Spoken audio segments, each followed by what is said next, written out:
What does hidden treasures look like in 2025? Let's flip the camera around and find out. I purposely avoided shoulder workouts for the past like 3-4 days. Did some stretching before I came here. My cardio is as good as it's been in years, so high confidence that I'll be able to get through this in one piece. Mr. Matthew Stryker, here you go. Got some signed golf hats. Some creepy stuff. Well, we don't want to look all the way up there. I feel like that would be rude. This creepy freaking thing. It's still here. Oh God. Wow. So where are we going, Dave? We'll go ahead to the warehouse. Got some gems back there, I'm sure. Wow. This is 5,400 square feet. We just did a clean out of a house in West Orange, and this is the majority of that house. You never know what you're going to find when you go into a house. Tell me about it. That's the excitement of this business. I mean, then Sort of scenario, if we buy yeah. it cheap enough, we sell it cheap enough. Right. If we can't buy it cheap enough, sometimes we'll pass on the lot. Yeah. You can't buy it from me, and I can't make $1, then it's not worth buying. Kind of how it goes. Well, you show up in the Rocky hat, I'm sure you'll get what you want, right? There you go. Entering the second warehouse room here. We bought, I think, 129 long boxes of comics, so we're sorting through those. Just in recently, just got through pricing a lot of these, putting them in their clam shells, but a lot of vintage Hasbro wrestlers here. A whole slew of them. Wow. Yeah, no, most of the big names are here. That's a lot of carded Hasbros. Basically, you scan the QR code, you sign up for the app, you're able to scroll, see our inventory, and we're constantly updating it, constantly adding new stuff, so it's always going to be some fresh things to see. We'll post deals there, we'll post sales, any number of announcements, but yeah, if you're a die-hard Hidden Treasures fan, you can't not have the app. So you can actually check any one of these cases Pretty much. at any point in time, real time, through that app. That's right. 1 year later, standing in the same spot, talking about the same store, and I am about to deliver to all of you an updated walkthrough of this incredible place.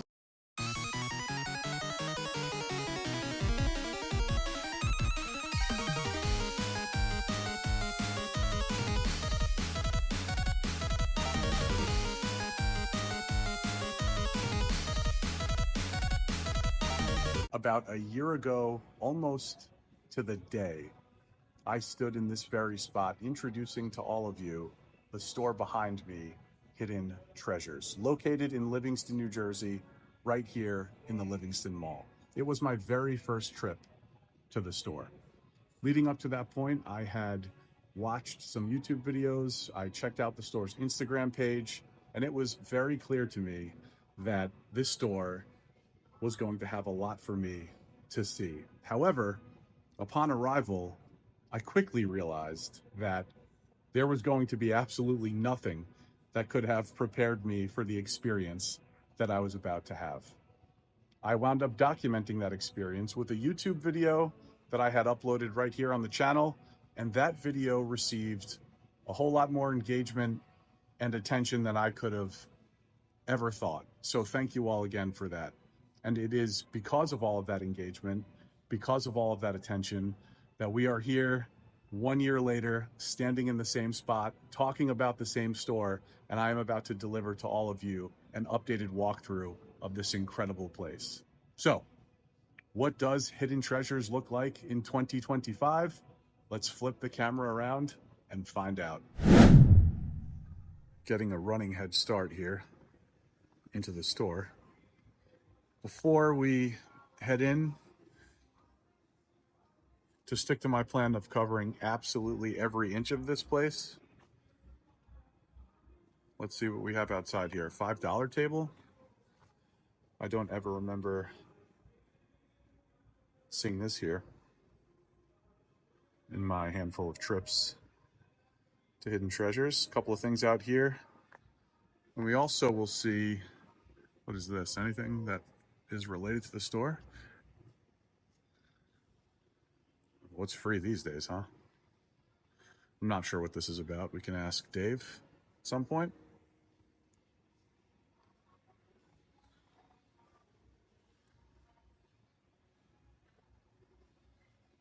Can't walk away with the table, but I guess everything else you can. Normally there was a little stand here. I don't think I covered it in the first walkthrough. I believe it's on the inside of the store now, but as you walk in,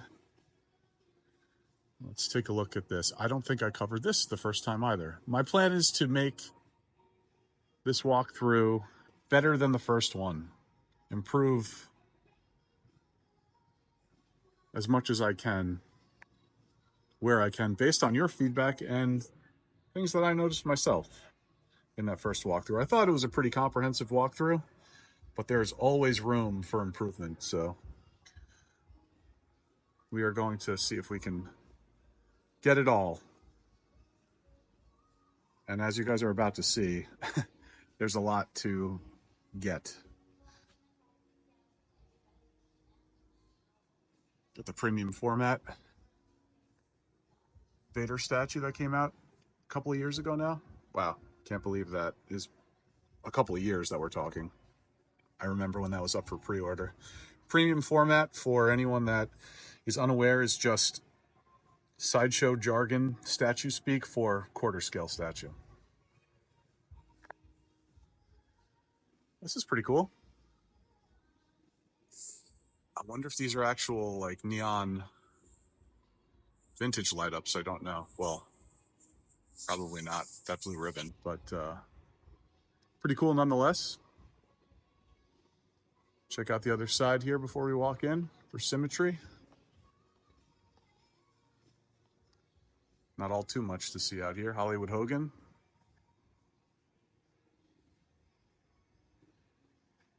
See some LJNs behind the counter.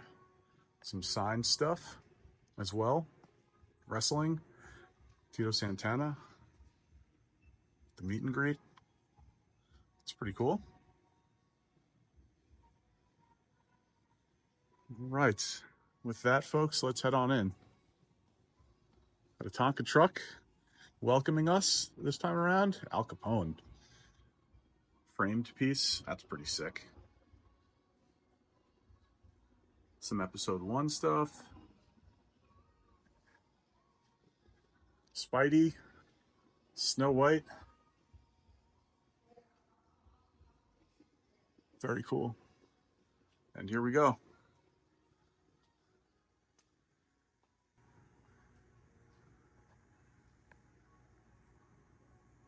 We had Dave cut the music since YouTube is going to ding me for that. Oh, here's the, this is the stand that I was talking about that typically has been right outside the store, a few feet outside the store. Some episode 1, Power of the Force.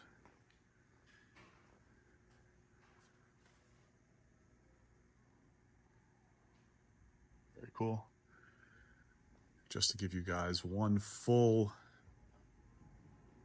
pan, this is new too, those planes, of how intimidating from a filming perspective this store truly is. I purposely avoided shoulder workouts for the past like 3-4 days. Did some stretching before I came here. My cardio is as good as it's been in years, so high confidence that I'll be able to get through this in one piece.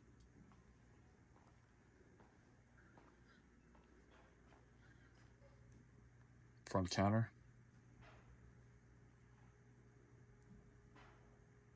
Vintage baseball cards. So trading cards for me as a kid, those are it's one of the first collectible things that I got into. I remember my cousin, he showed me his Moses Malone rookie card that my uncle paid, I think, some astronomical price for at the time. It was like $700 or something crazy. All slabbed up. And then he showed me all his long boxes of Topps and Upper Deck stuff. And I was hooked. I started getting into that. Baseball cards, basketball cards, collecting Shaq rookie cards. the Fleer Ultras from the early 90s, the Fleers. I remember my dad got me the Ken Griffey. I love Ken Griffey Jr. I'm a lefty, bat lefty, throw lefty. He was one of my idols growing up, along with Don Mattingly, big lefties. And let's check out these planes over here. And I remember when my dad bought that card for me. Nothing crazy, but just a super cool card. I was so excited to get it, you know, as a kid. So sports cards was one of the first things while, you know, and this was at maybe like age 9, 10, something like that, 8, 9, 10. Right around the time when I learned about like CDs and Pearl Jam and boom boxes. And I've had the collecting gene in me from a very early age. And it really started with trading cards, actually collecting things, the idea of collecting things with trading cards and Marvel cards. But anyway, there's the man himself down yonder. And if it ain't broke, don't fix it. Last time we started off over here, so I think that is what we will do here today. Got some jewelry in this case. While this is a toy channel, I am advertising this as a full walkthrough experience, and I want to make good on that. So I'm going to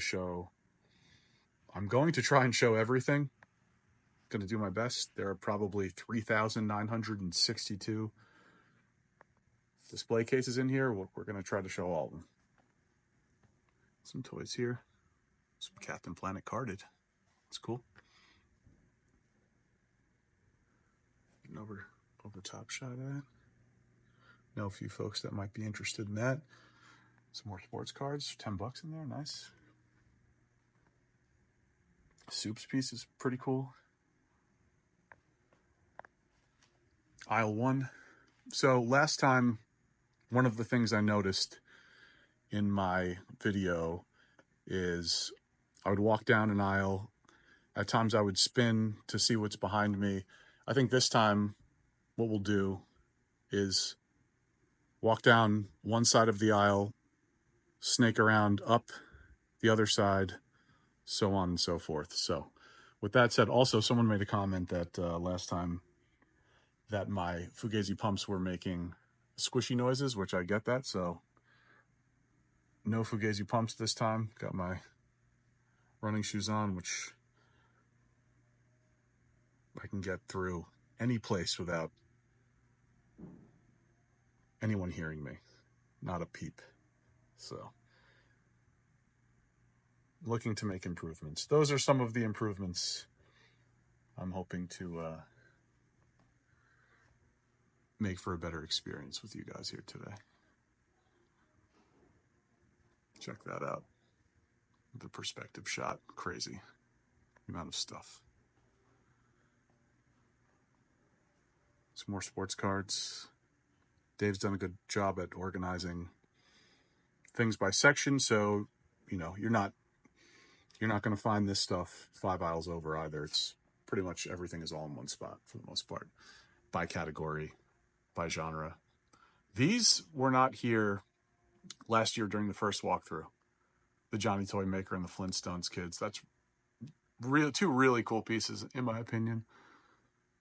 We look up more Star Wars stuff. My father also is someone that was a big reason that I got into collecting. He's a big train and coin guy.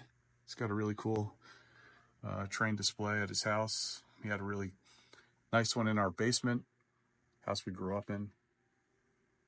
Hardest working man, best man I know.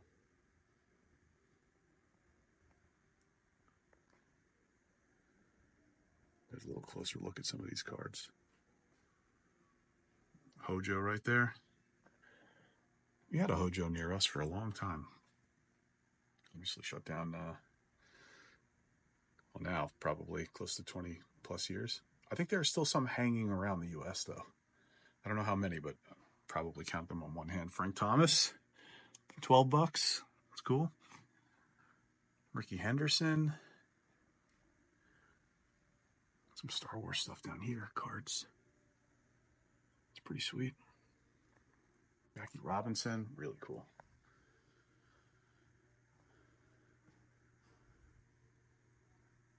Moving into some Star Wars.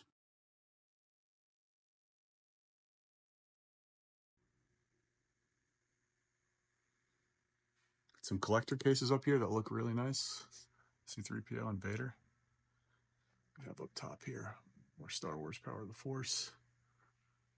Episode 1. Oh. Wow. Look at that collector case. $225. That is mint though. Got a land speeder in the box. $180.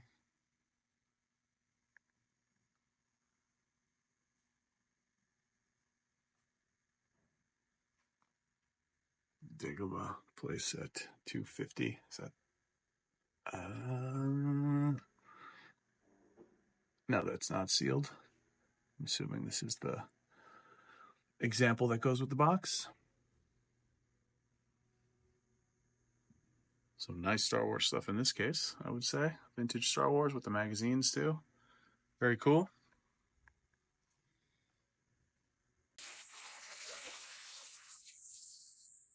Some Inspector Gadget. I don't remember seeing this anytime I've been here. Wow. Graded. Is that graded? Can't see. I think that's just in a case. Yeah, I don't see any grade on the side or on the bottom of that. But that is also mint. Bullwinkle cans. Really cool stuff.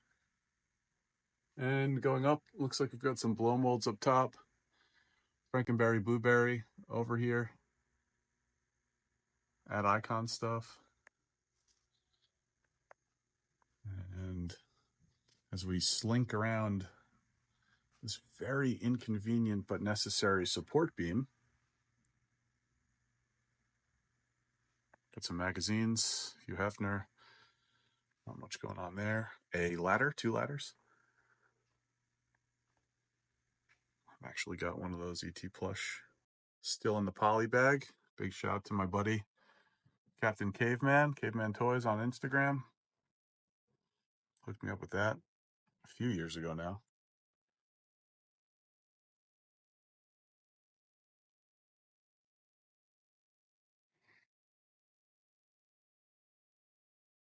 All sorts of ET stuff. I don't see the finger though. Friggin' finger. Bill and Ted's 2-pack is sweet. And up top, some Barbie and some bins. Now we move into a section that I have officially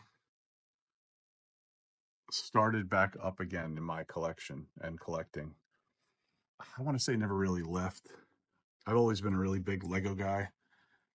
If you go back all the way back on my Instagram page, back in the early 2000s, early 2010s, when I lived on my own before I met my wife in my 2-bedroom apartment, I used one of the bedrooms as my workspace. Lego thermos is kind of cool. It was my workspace, and got a quick look at these. And it was also, I had that lizard man, or I had him. It was my office and a place where I set up my mock castle Lego display. So I had set up some of the early 2000 sets, the Skeleton Tower, the Dwarven Mining set, the Troll Fortress, the Kingdom's Lion Knight's Castle, all really awesome stuff. And then I made some out of Lego custom terrain and, built some dirt roads and trees and all that sort of stuff, moats, water, all of that. Really, really awesome stuff. But at the time I was also collecting statues. The Ecto one is not complete, but I think with a little TLC, could shine it up real nice and find the seat on top and the ghost. More baseball stuff. When I moved into the new house, I didn't think, I was collecting more modern at the time too, which was at the start of this channel. I did not think that Lego would mix well or nicely with a bunch of Lego sets up here too, with my collection. So it was either going to be all Lego or nothing. And so I made the decision to pack my Lego stuff up. I did sell some of it, those early 2000 sets I did sell, but I did keep a couple of my all-time favorite vintage sets, and I'm really glad that I did. I just recently posted them on Instagram. Got a Waterworld set here. I remember seeing this in movie theaters. People falling asleep to anything Kevin Costner. The Bola Bomber down here too. I need the Battle Wagon. Got all the Kenner Robin Hood there. Wasn't there last time? That's pretty cool. And you know, now that I have the room up, check out those videos if you haven't already on the channel. It's just much easier for me to have a clear vision. It's nearly impossible, and I tried my hardest to some minifigure packs down here. Tried my hardest to figure out exactly how I wanted to set my room up, and I think from a design perspective, I gave myself the leeway to kind of change my mind and be flexible with the actual display cabinets and cubes and things, but there are some serious challenges in trying to figure out how you want your toy room to look before it's even built, what you want to populate it with, I should say. So, but now having things set up and having real focus on fantasy stuff, a lot of my items are smaller scaled items. So now we're going to walk back up through here, the other side. Makes total sense for me to bring my Lego stuff out. It really had hurt me over the years to not have it. So have that stuff out. Long story short, my wife got me the Icons Lego Castle from a few years ago, Lion Knights. I have that one as well. Got the Fright Nights Night Lord's Castle, the Dark Forest Fortress, and the Wolfpack Tower. And I have those sealed, but I've had them for so long, I don't care. I'm gonna open them and build them. Kind of don't want to deal with like tracking down, even though like Toys Period is a good Lego website where you have like specialists verifying and cleaning things. I don't want to be in the business of like dealing with like crusty, grimy Legos, even having to clean them and all that. And I clean all my stuff, but I feel like Lego grime is on a different level. Anyway, I know I'm yapping a lot, but that's what these stores do for me. Bring back memories, bring back nostalgia. That's what it's all about, right? Otherwise, what the hell are we doing? Batman case here. Let me know in the comments if you guys are seeing anything in this first aisle that catches your eye. I think this way we will have a much better chance of not missing any display cases. And I'll be honest, I mean, I don't think I missed much of anything last time, although what I did miss, which I captured on, some Exo Squad. You know what? There was a whole lot of this, I'd say Q2 of last year, like my second trip here, and most of it is gone now. But there's still some left. That's cool. I don't think I missed much last time, but I did, I guess, miss the Transformers case, which, I get it, God forbid. So we had the pitchforks and torches coming after me. On that one, the villagers really got me on that one, so I came back, did a follow-up video. I still had a hard time locating the GoBots and Transformers stuff, but we did. And as long as it's here, I think we'll hit it here today. I don't collect GoBots, even though I love GoBots, but I do collect Rock Lords. Just recently acquired a Jewel Lord. Sunstone. Shout out to the Toy Box Collectibles out in Arizona. So as you guys can clearly see, this is a pretty heavy, this aisle is a pretty heavy superheroes and sports memorabilia aisle with a light mix of other things, Star Wars and other random stuff. That laser rifle is sick. Wow.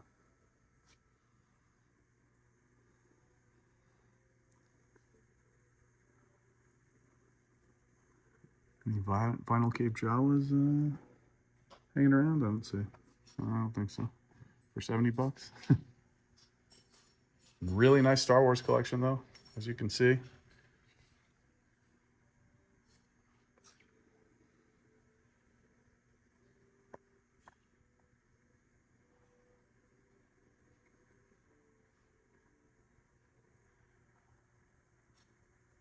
Death Star droid. Oh, there are two of them. Fairly decent shape. Always tough on the chrome. I had a really nice one, mint chrome. Got that from the Incredible Toy Whiz find from like 2020. That was really crazy. All of that, some carded superpowers. Mr. Matthew Stryker, here you go. I don't know if you want any of these carded, pal. I'll send you a text after this. I'd say, Chad, you need anything, but I think Chad has every toy from 1977 to 1996. I need to verify that, but I'm fairly certain that is the case.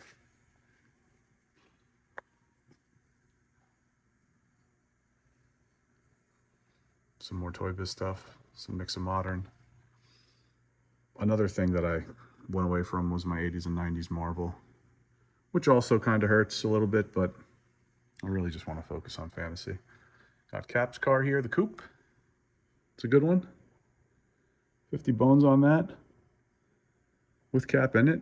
So, and you know, the topic of prices and pricing always comes up, whether it's this store or any store for that matter. And you know, folks will see something and say, you know, that place is overpriced because I saw one or two items that were crazy. And it's like, true. I mean, I think you go to any store, I got the Mailway Punisher there. You go to any store, you're going to find things that are overpriced for whatever the market is on it. If every item that you see is overpriced, then yeah, that's a problem. If in a store like this, you have 10 million items and you see one or two things that maybe you want and that you notice maybe priced differently than you would expect, typically there would be a good reason for that. And I would highly recommend, if you take a step back and see that even though the items you may want could be overpriced or not the way you want, but the rest of the store seems fair, good chance that if you communicate with the owner and ask, what they're thinking, if there's wiggle room, you never really know. At the end of the day, you don't know what any store owner or owners go in or buy the collections that they do for, right? So there's always going to be some sort of variation of pricing. And while, yeah, here I could definitely say there are things that I see that are more than, cost more than I would expect, but anything that I've purchased has been fair to market, sometimes a little better.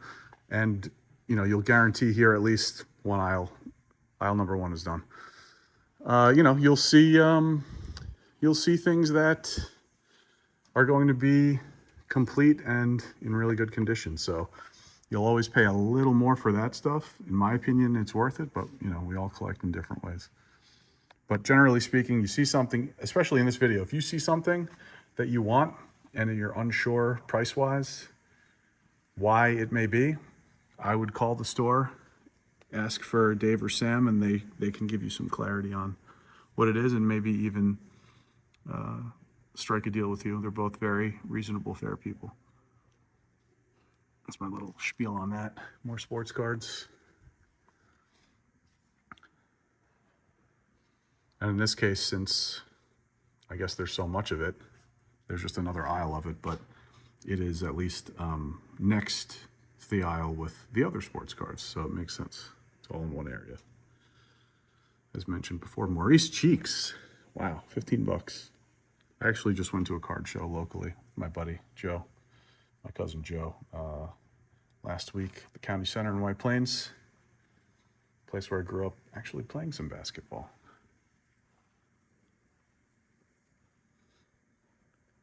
No toys or anything like that there, but it's a good time. I had that Shaq card. Actually, I may still have that. I still have all my sports card stuff. That stuff survived somehow. Looks like someone markered over one of Jordan's teeth. The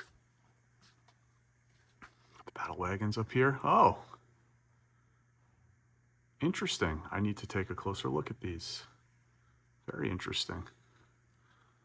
Just saying in the other aisle that I needed one, so. More sports cards. We are almost 30 minutes into this, you know, for a little perspective, and we've only made it through one aisle.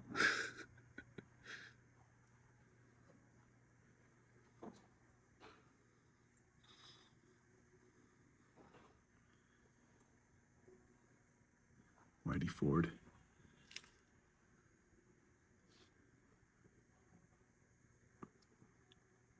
Donnie Baseball, very nice.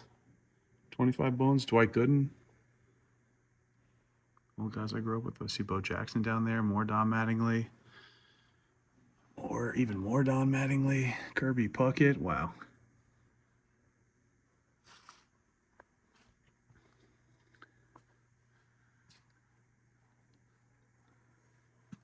Some starting lineups.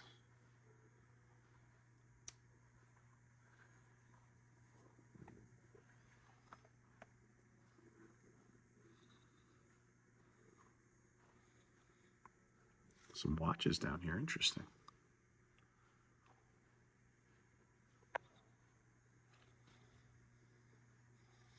Flat Folks City. In the box. 50 bucks. I was gonna find things you don't see every day at this place. Wow. These are the same pumps from last year. Made the intro of that first video. Still here. It's kind of surprising to me, honestly. Those look like on size 11s. They may fit me. Like 11, between 11 and 12, depends on the shoe size, in case anyone really wanted to know my shoe size. There you go. Sleep better at night knowing that.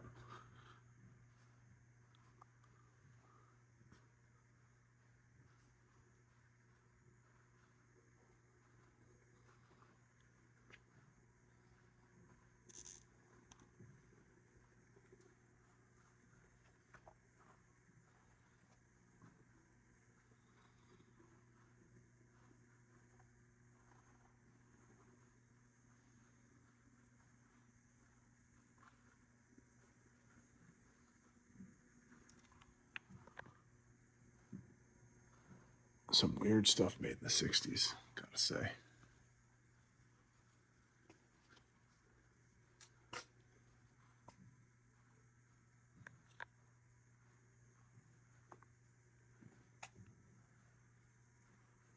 It's pretty sweet. Looks like a Ben Cooper mask.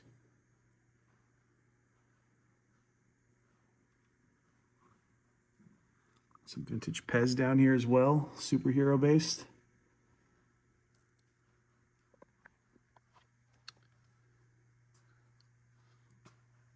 Now, before we hit this case, let's just take a quick look at up top here. Get a shot.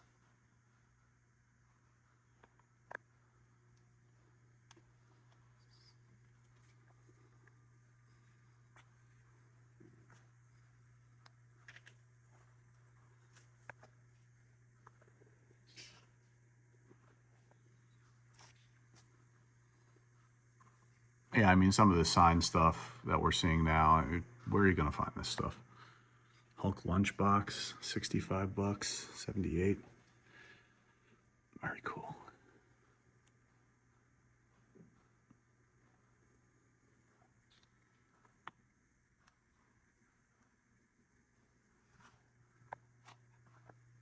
Making our way towards the end of the aisle here, one side of it. Ah, some Marvel Impel Series 1, stack of them. Stack of all of those, and Series 2, Marvel Universe, aka Skybox. Some 92 Joe Jesco masterpieces down there. Great sets. Those are my two favorite sets. Impel Series 1, Marvel Universe, and 92 masterpieces. Unbeatable. I think they just came out with some re-release of the 92 masterpieces we saw the card show. Sealed skybox, very nice. 92 masterpieces.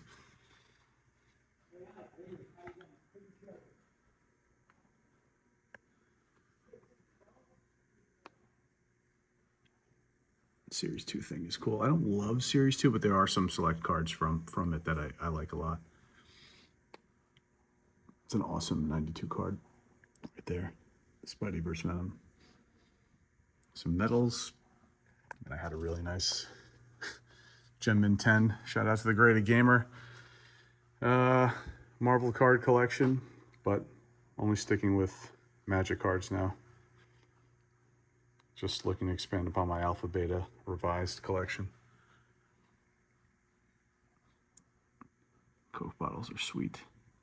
Probably don't taste sweet, but actually, maybe they do. Whatever preservatives are in there. I mean, maybe they do taste pretty sweet. I won't be trying any, but really awesome to see. Look at that. Super cool. Check out these cases over here in this wall before we work up the other side. I think last time too, I was very excited to get to the fantasy case that had the LJN AD&D stuff and the PVC bendies, sectars. I saw that. I caught a glimpse of it in my buddy Mr. Syntastic's video, and I was like, I need to come back here and check this place out for myself once and for all. It was atop of my list at the time. That was one of the videos where it's like, okay, I was like, yeah, I need to badly check this place out now. So I was definitely, I had that particular case in mind. Didn't really know where it was. The top there. You know, as far as the store goes, physically, I didn't know where it was, but I had it on my mind the whole time until I ran into it and went nuts. I think someone left a really funny comment saying that upon seeing it, I sounded like the 40-year-old virgin, the type of excitement, which I cannot dispute. The excitement part of that statement, at least. It's pretty funny.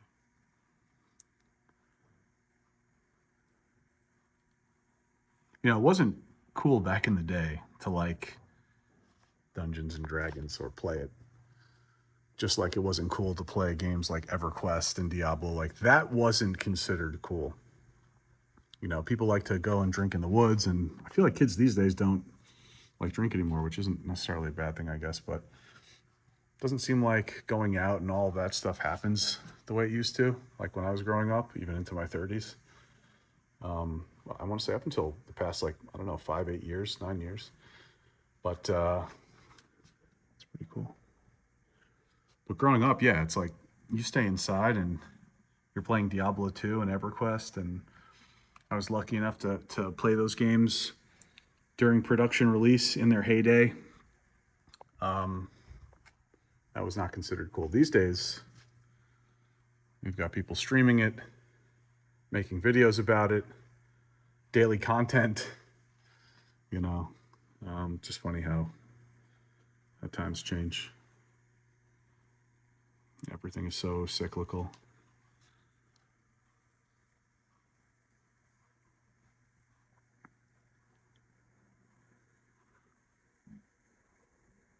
Got an AC chip there. That's pretty sweet. That place has seen better days. It's another hot spot for me as a young adult going to Atlantic City. Fun times at the Casbah, Tropicana. I remember when the Tropicana opened over there. Harrah's Pool. Those were the days.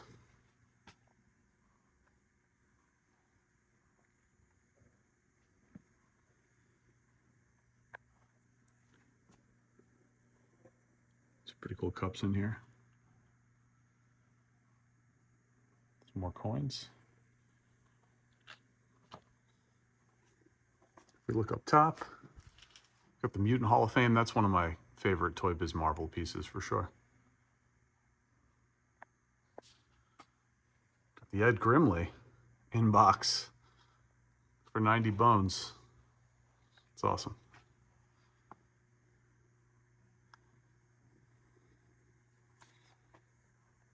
Some letter openers here. Interesting. I mean, I didn't do shoulders, but I did do back yesterday, and already feeling that burn. As you guys can see, there's just so much stuff. Got some signed golf hats. Some creepy stuff. Some fine china. Fine china.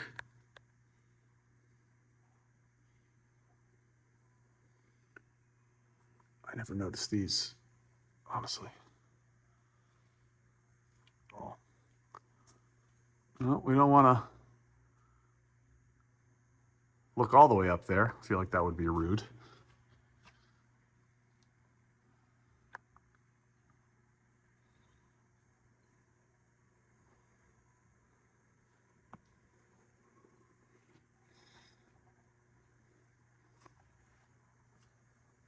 Pirate statue is pretty cool. That needs to go on someone's lawn somewhere. $250.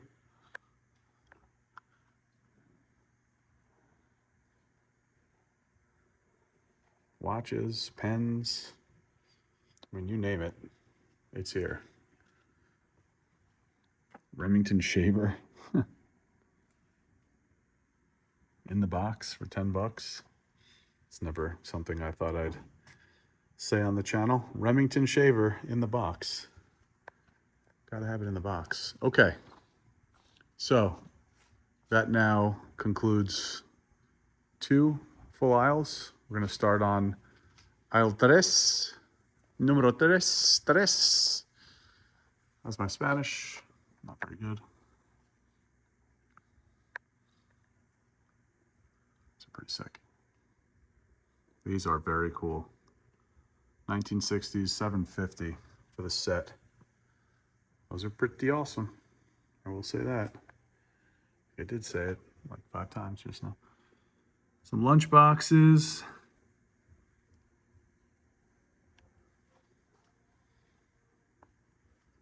Some Pez, some Flintstone stuff, Looney Tunes. This case looks like it's been picked. It's good for Dave. Moving on. Now we're getting ourselves into some rocks. Cigar stands, pipe stands. Wow.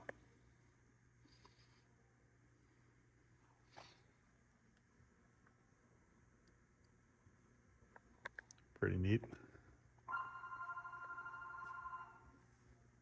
Wow. 1955. Looks like something that was in my house in 1980. These are pretty sweet. Miniatures.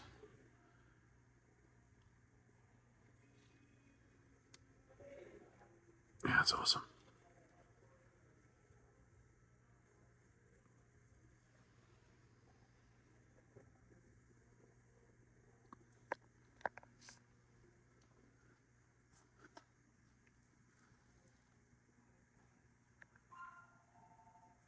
Some other random tchotchkes.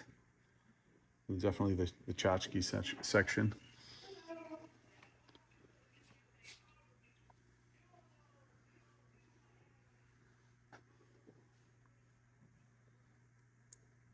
Okay, here we go. Transformer land. We have found it. Here we go. Skullgrin there. I mean, for what it's worth, I like the Pretenders line personally. I don't know if that's like a fan favorite of Transformer collectors. I am not one, so.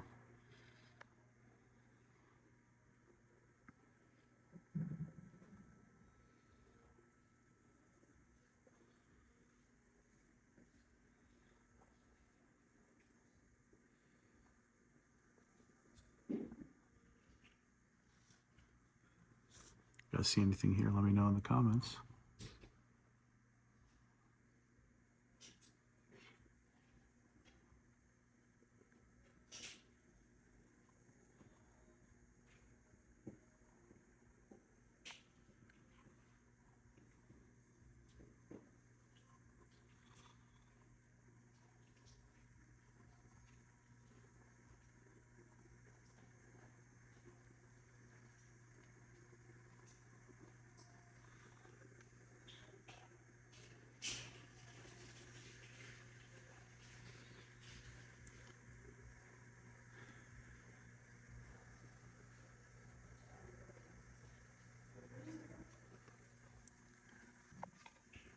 Another case, Transformers.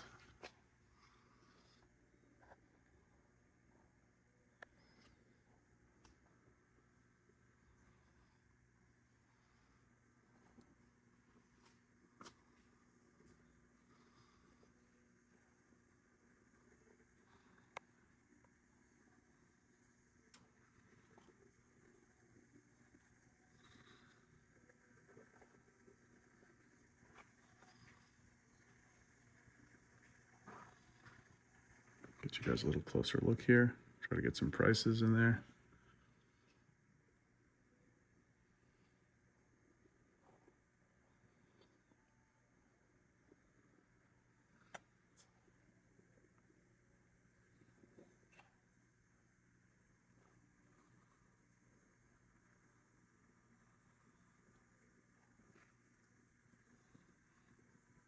Some parts and pieces, all for $5 each.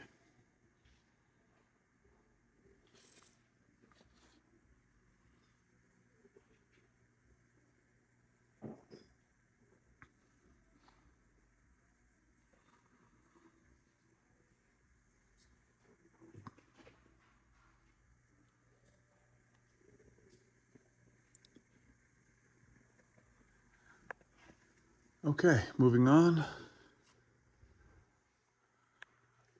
It's Ronald McDonald. Looks like it's a phone. It's kind of cool. Some 60s stuff in this case.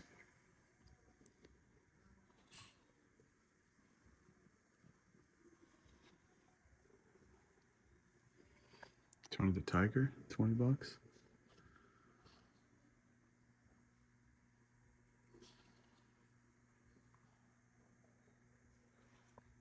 Mr. Peanut, Oscar Mayer. I know several Oscar Mayers on the internet.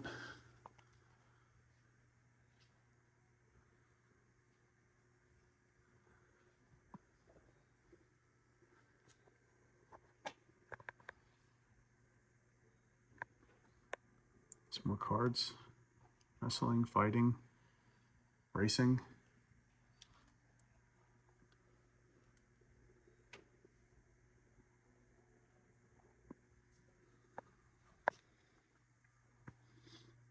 Some rocks. I'm an amethyst guy, so definitely some things catching my eye in this case.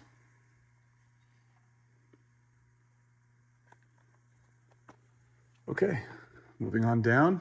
I think we will loop around to 1, 2, 3 cases and then back up the aisle. Funko Pops. There was a time where I collected Pops too. I feel like if you collected just in general, 20, kind of early 2010s-ish, 2014, 2015, 2016, 2017, you probably had some Pops. I think when, you know, the original sets, early sets came out for Marvel and horror stuff and Turtles, you really had limited edition pieces.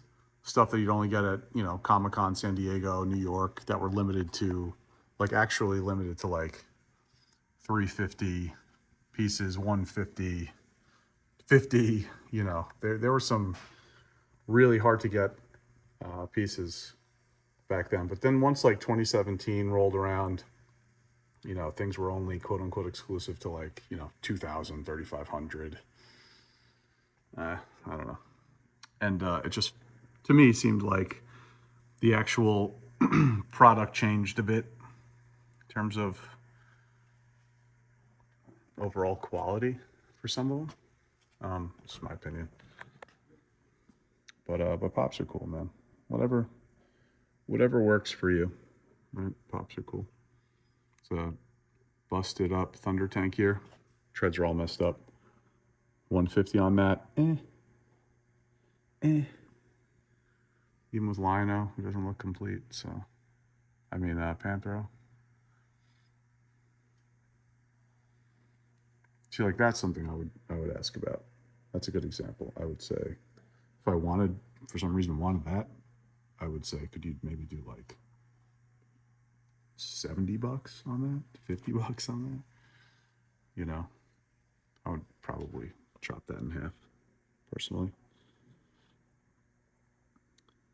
Skull tank down there, some Voltron stuff, biker mice from Mars. Got a party wagon here, 75. Yeah, it's okay. Got some crash dummies. Flip Babies ATV, which is cool. Carded Bendies. Fortnite, very nice. We'll hit this one on the way back down. Got some more rocks over here for all you stone people.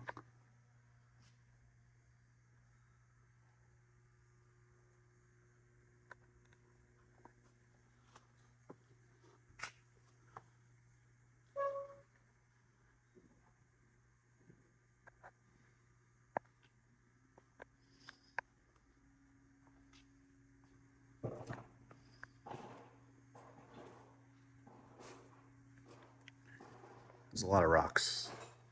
I think in the interest of time, I will show all this stuff, but I may not spend as much time in the rock section than I will other sections.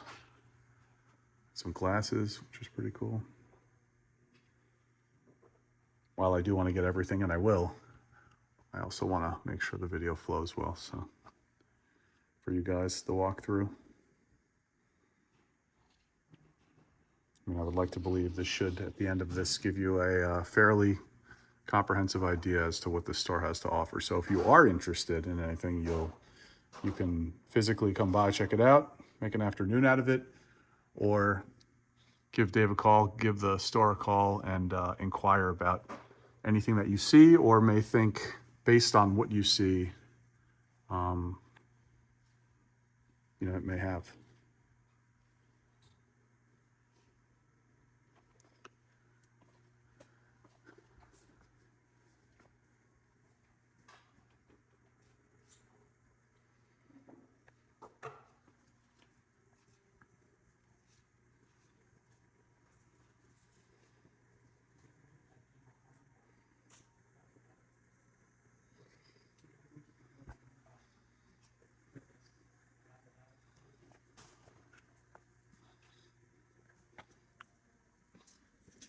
And that's why you go slow. You find weird stuff like that.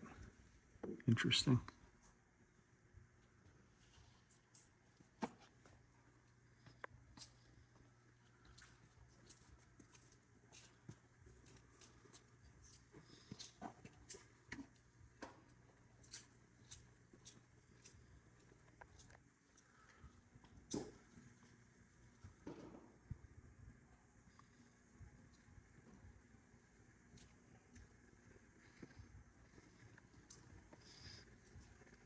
Got a couple of gray skulls up top there.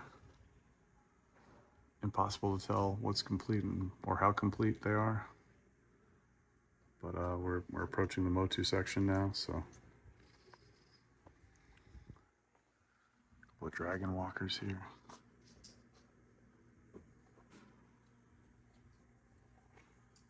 Point Dread, Talon Fighter. Slime pits. Usually some bed rub on the top of those skulls, but these look pretty good. At least the one facing down does. Can't really tell the other one. Land sharks, $50. Complete for 300. Let's see here. Yeah, that one cutout, always the astronaut helmet. It's cut. I actually, little fun fact, don't have a Castle Grayskull. I am very particular with everything that I buy. I'm in no rush in any way to acquire things, which is what to me makes the hobby so much fun. Finding the right pieces for you. And I'm gonna turn you. Same one from last time, complete, 2250. And so I have missed some opportunities in the past, but I just haven't pulled the trigger on a Grayskull that's right for me. I do have a Snake Mountain with the box though. Model 1 Genesis. It's the one I had as a kid. With a Model 2 controller. There's the big guy with the finger. We're at the front of the store now. Back at the front of the store, as you guys can see. This is not a Pee-wee scooter. I guess that is, but got the Han and Carbonite here. At the front of the store. And, let's get going with this aisle.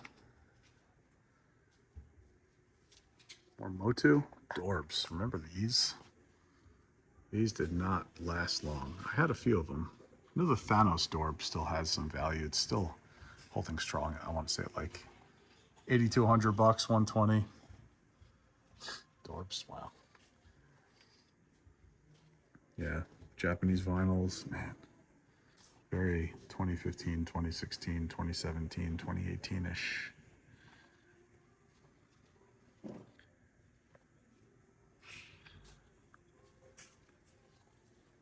Wow. Not a real blast. Some complete, some not. Most not. That Flying Fist He-Man looks pretty good from here, the chrome. Get a closer look on that later. Got a bevy of Ram-Mans there.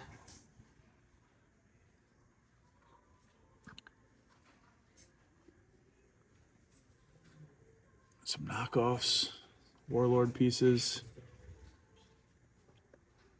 Warrior Beasts.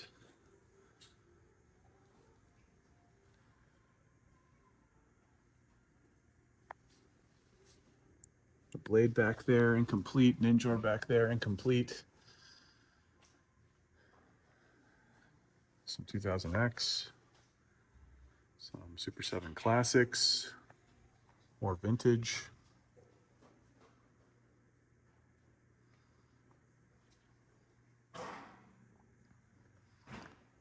Night Stalkers for 40 pretty good. They look pretty good, right? Hard to tell. I mean, from here, at least the front decals look good. Got a Chi-Tech, 3-headed dragon. I have one of those at home, not in this color though. Usually it's Chi-Tech and Imperial. Imperial is the ones you'll find with, usually with the 2 heads. Chi-Tech with the 3.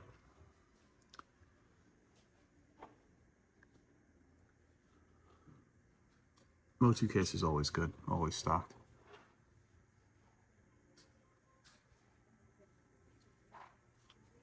And you could army build just about any of these here. It's Modulok. $50. Grizzlor's there. I should have bought that blackface Grizzlor when I saw him at Toy Palooza.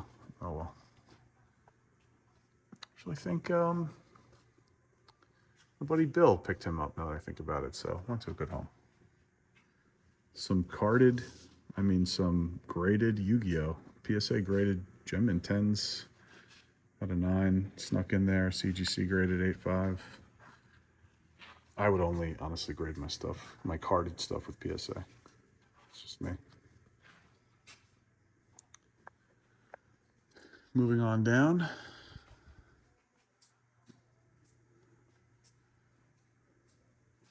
Or some would say scroll down.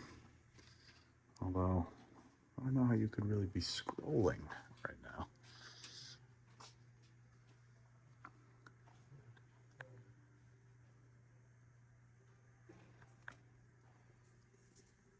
That's pretty cool.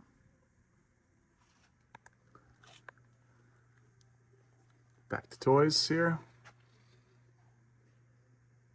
Conan set. I wish we got more of that. I really do. I actually think I can use that figure. Yeah, I don't have him. I actually don't have Warrior Conan.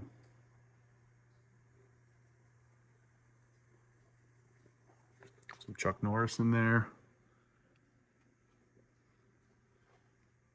The Corvette too, that's pretty sweet. Some Centurions, more loose Conan back there. Some Rambo, Brave Star, Black Star.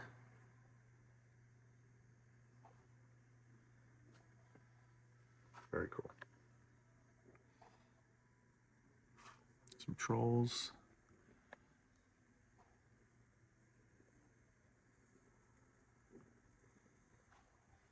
Got a pack of mask figures there for $30. That's cool. Posted something on my Instagram story the other week. This gas station that I stop at. So I take like random pictures of gas stations when I'm doing trips, whether it's down to my buddies in Pennsylvania or my buddies in Carolinas. When I stop to fill up, I usually will take a picture of a gas station that just, I don't know, the mood strikes me. And this particular gas station in PA reminded me of something. I just didn't know what it was. Let's check up top here real quick. And Fireball Island. Also didn't check these Smokey the Bears. Gotta give them love. It reminded me of something, this gas station, and I just didn't know what it was. Couldn't put my finger on it. Then I realized the other day, that's when I posted it. Definitely reminded me, for whatever reason, just reminded me of Boulder Hill. I don't know why.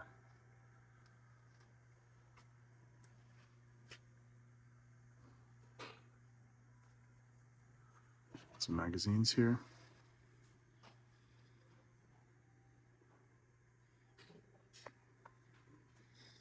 Cookie jars, like ceramic stuff here. All ceramics. I'm into dinos. One of my big collecting goals this year is to focus on Dino Riders. I don't have much of it. It's always been something that, you know, that's another line that I've been very patient with.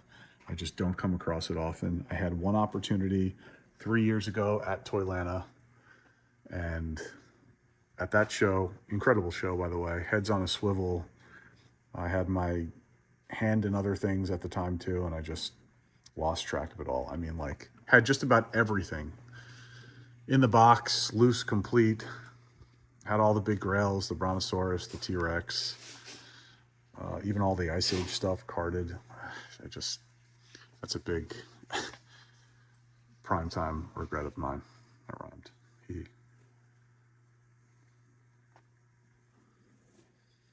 But yeah, so I'd love to at least cross off one of the big boys this year off the list. T-Rex, Brontosaurus.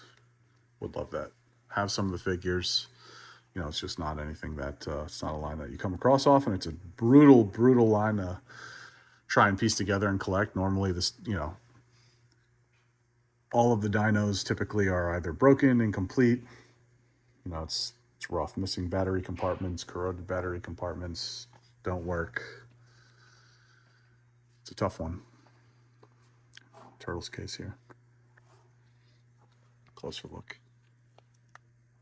Assortment of loose vintage.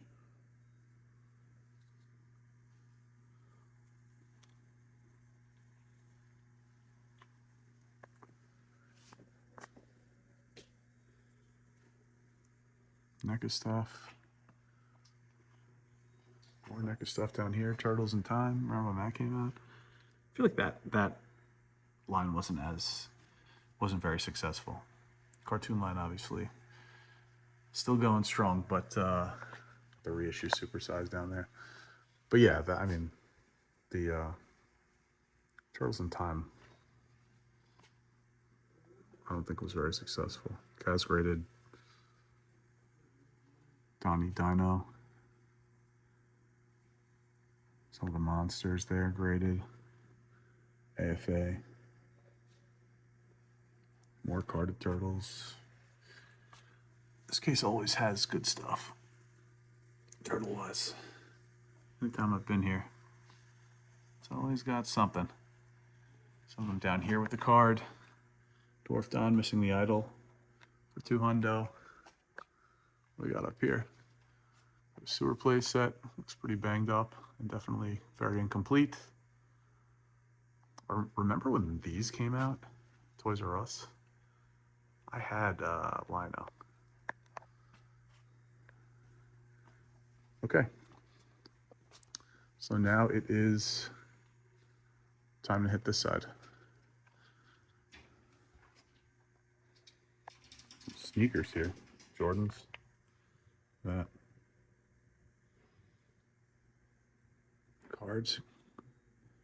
Tyson. 86. Wow. That was for 100.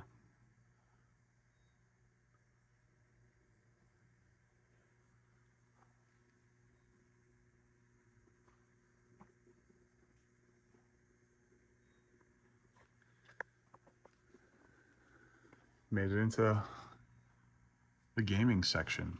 So the last time I was here off camera, I wound up picking up the like 3/4 of the Legend of Zelda trophy figures with the scorecards. Found them right around here. Awesome find. With the box, all of them. So I only need a couple more. Those are usually very hard to find.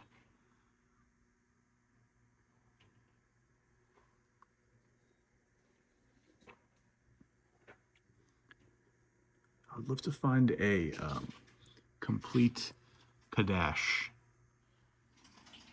That was a game on the Sega Genesis. It was a game that me and two of my best friends used to play all the time. Really tough game. Trying to defeat the Balrog, forget it. Me and my buddy did it one time. And we got to him twice. The first time, one of my other friends, so we would like take turns with, we'd go to my buddy's house who pretty much had everything. All the games, all the gaming consoles, you know, had dual box computers set up. So like, you know, two of us would play like Warcraft or StarCraft. The other one would just, you know, play some console game, whatever it may be at the time. That's a really cool 3-pack, by the way. Super 7. So at the time we were still playing Genesis when like PS1 was out. And we would play Kadash a lot still. And, you know, my buddy would sit there and kind of just play StarCraft by himself while me and my other friend would I don't know if you need that jade there, Jersey, but let me know. And so while we would like grind away at Kadash, trying to beat the freaking game, we wind up getting to the Balrog at the end. My buddy's like, pause the game, grabs like the controller from, well, I forget who. One of us wanted to try to like help beat the game. Absolutely screwed the pooch on that. And game over. So we're like, what the hell, dude? Like why? He was a game genie kind of guy, so that kind of helps describe him. But we wound up, me and my other pal, we wound up getting to the Balrog at the end for a second time and eventually beating him. I mean, that's just when games were so freaking hard.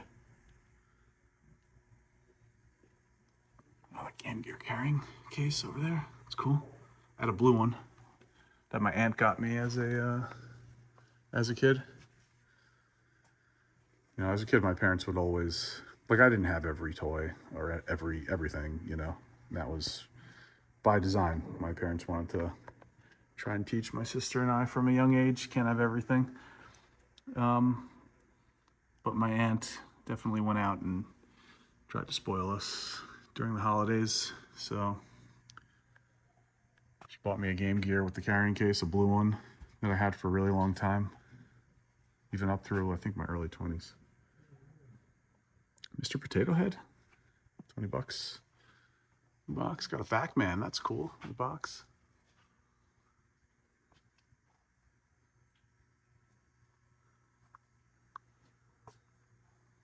Before we hit this case right here, let's take a quick look. Look up over here.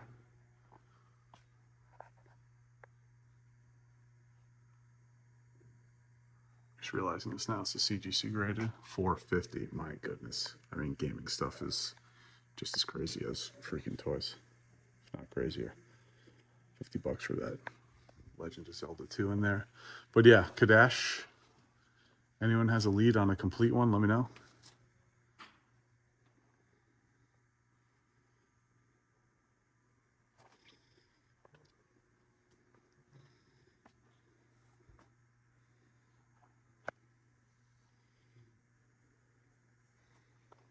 Lots of jewelry stuff in here.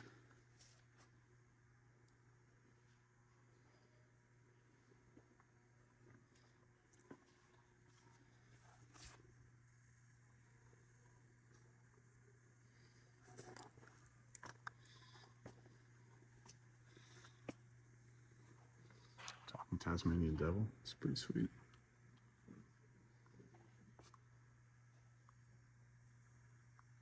Let's see the rest of the row. What's to come?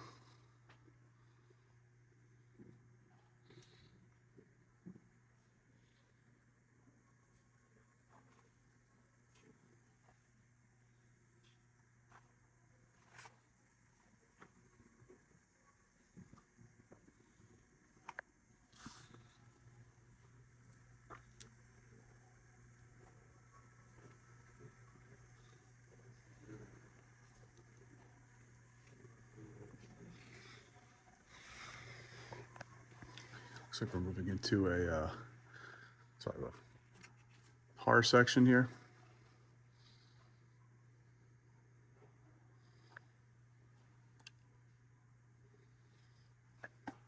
Closer look at the Puppet Master stuff.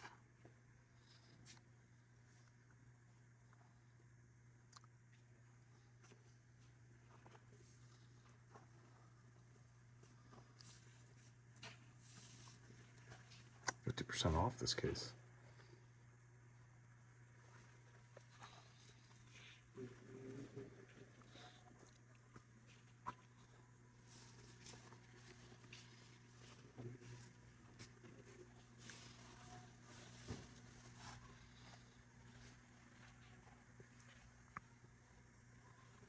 Cool.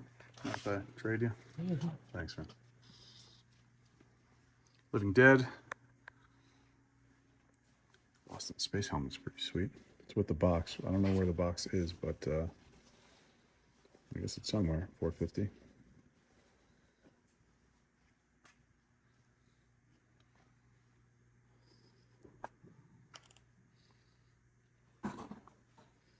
diecast sighting. I think around the next corner, that row should have some diecast for diecast folks.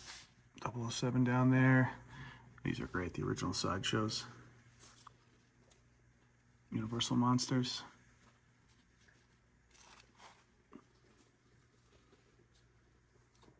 Light up stick is super cool too. Metalonic Mutant. Ray Harryhausen. Box. Oh, there's the box for the Lost Space helmet. Found it. Some Marks, 60s stuff. Bonanza. Still watch that with my dad whenever I go and visit. He watches that. He's been watching Bonanza every day and Rawhide for I think as long as I've been alive. It's pretty much the equivalent to what Hercules, The Legendary Journeys is to me. A show that I grew up with as a kid that I've watched 10 trillion times, including all the made-for-TV movies and all that. Revenge of Dracula. This box is super cool. This was here last time. I'm kind of surprised this is still here. Skeleton Warriors down there as well. Lost in Space. The box. There's some really cool stuff in this case.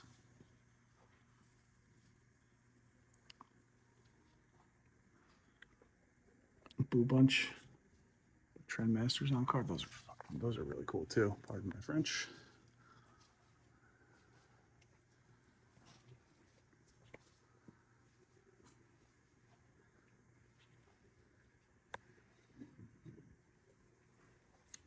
Take a closer look up here.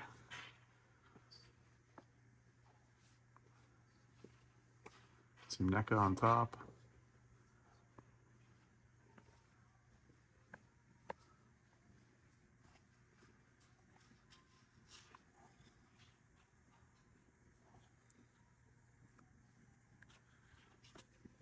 Evil Dead piece is pretty sweet.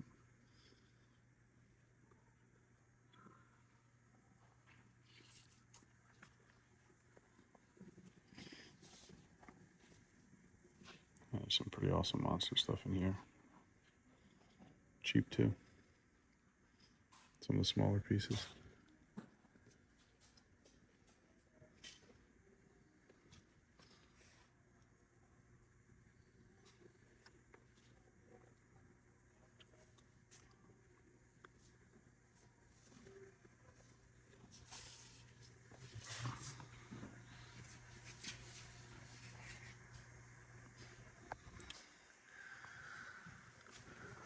Dragonheart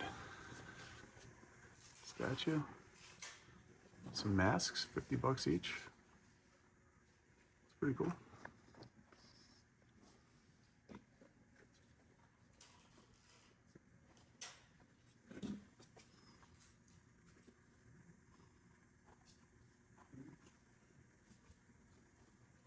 All the old model kits, polar lights.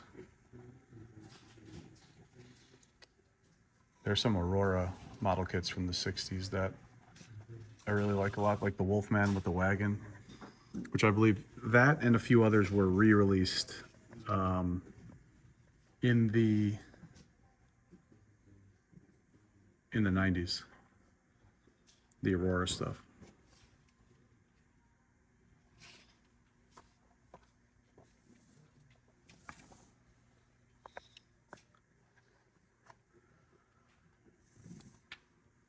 I actually think that's what, now that I think about it, that is what the polar lights is. I think those are the re-releases from the Aurora stuff from the 60s. Moving on, some Bogmans. Bruce Lee. Xbox. OG Xbox, huh? Complete with inserts. And it works. Tested and works. PS1. Wow. Brings back memories. Stack of DVDs, it looks like, at a quick glance. Looking into the next aisle here. Off to the left, some kaiju.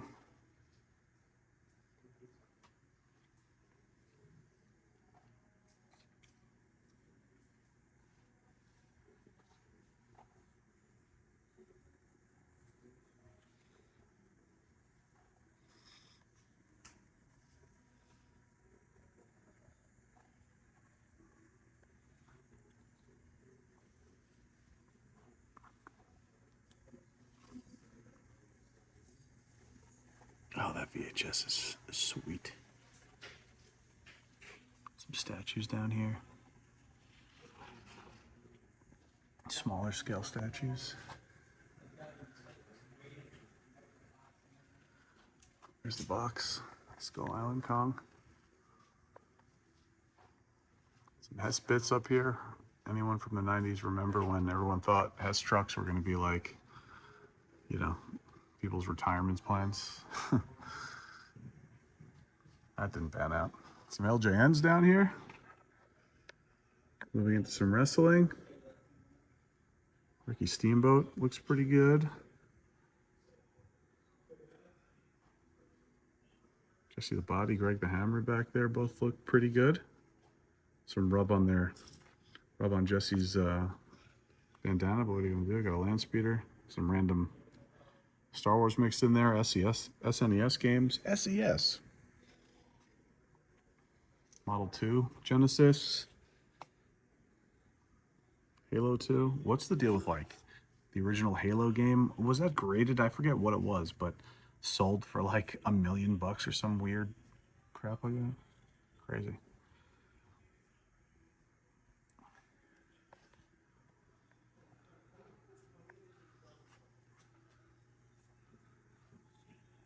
These are cool. These are new, but they're cool. Really well done, vintage style. Mego. Inspired toys.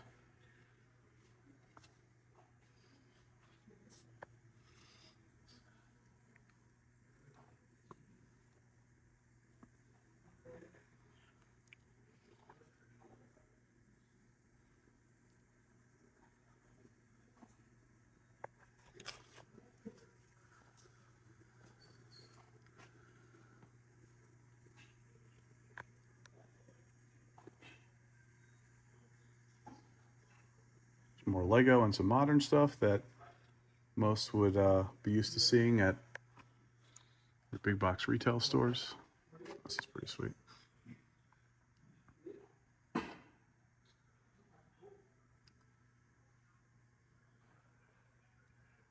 That's pretty awesome.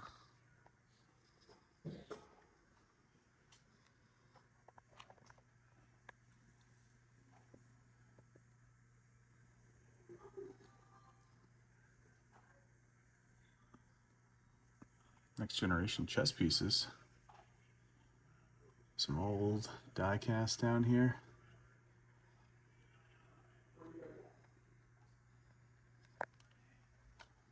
Moving on down.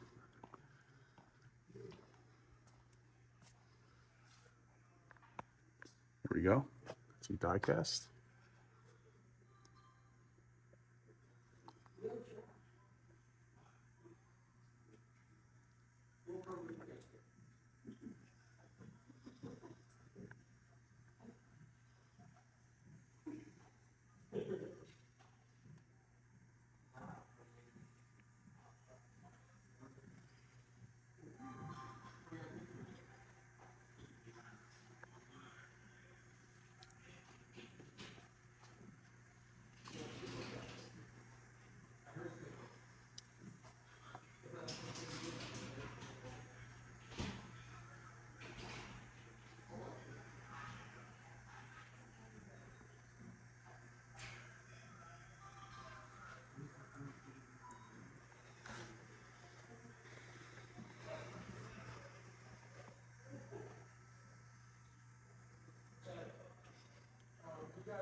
Spidey car mixed in there.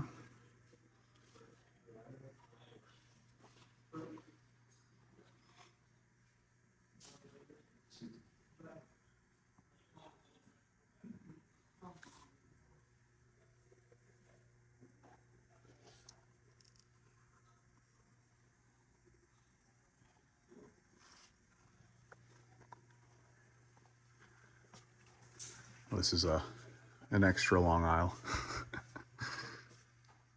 Clearly where all the die-cast lives. It's pretty cool.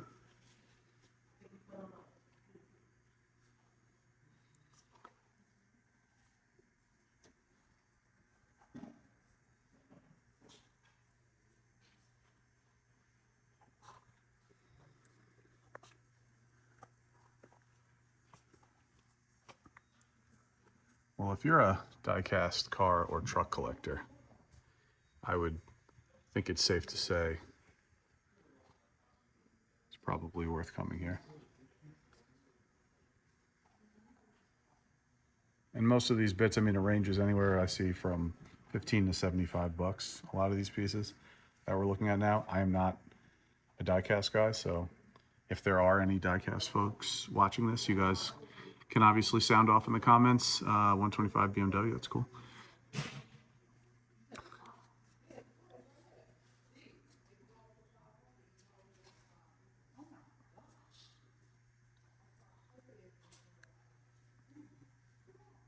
Kawasaki set, kind of neat.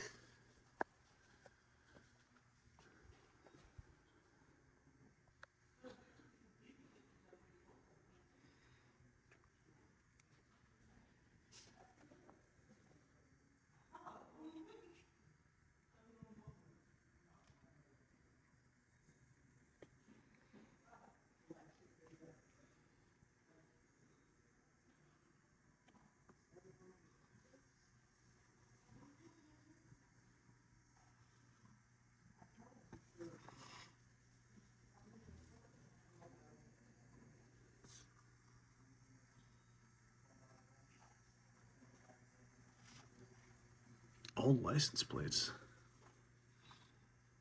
Interesting.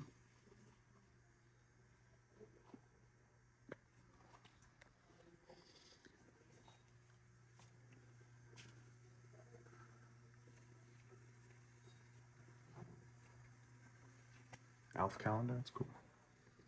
Blazing Saddles.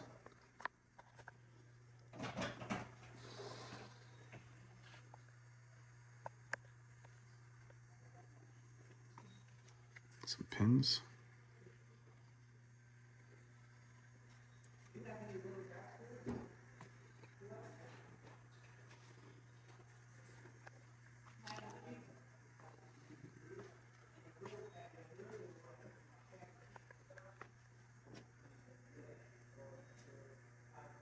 Chipmunk stuff. Boxed and carded. Rugrats.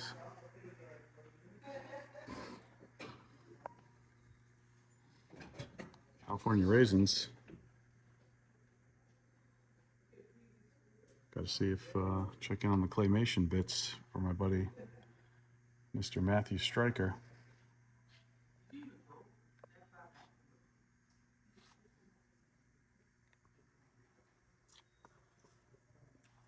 Glowworm. The glowworm saved Christmas. Who remembers that Christmas special? Gotta say I don't, but there are some that do. There are some that do.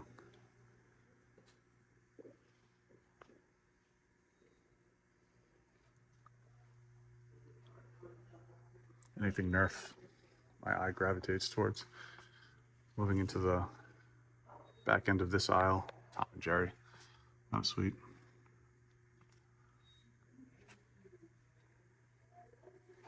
This is pretty cool. Oh yeah, better roll.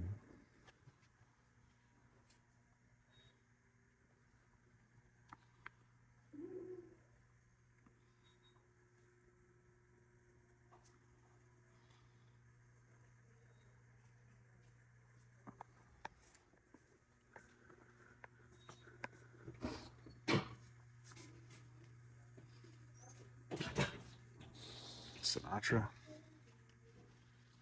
Very nice. I mean, clearly all sorts of random stuff in some of these cases. If there is something not here for you in its entire store, I would be surprised, honestly. All right, that's bringing us to the end of this particular aisle, I would love to take a TV timeout, but I think we're just going to power through and hit the other side of it and continue on. Before we do that, why don't we take a look at the back of the store? Because I don't know that I hit this last time. At least, you know, giving it this much time. More than 2 seconds. I definitely didn't, I don't think we looked at this. I think I kind of just mentioned it, so. Tom Brady, the screen. Shaq signed. Dan Marino signed. Wow. More Shaq, lots of Shaq. The LSU rookie card, two-handed jam. Shaq had that card too as a kid. Some really, really cool sports displays back here. Wow. Very sweet. What do we got back here? LT? Yeah, signed. Very cool.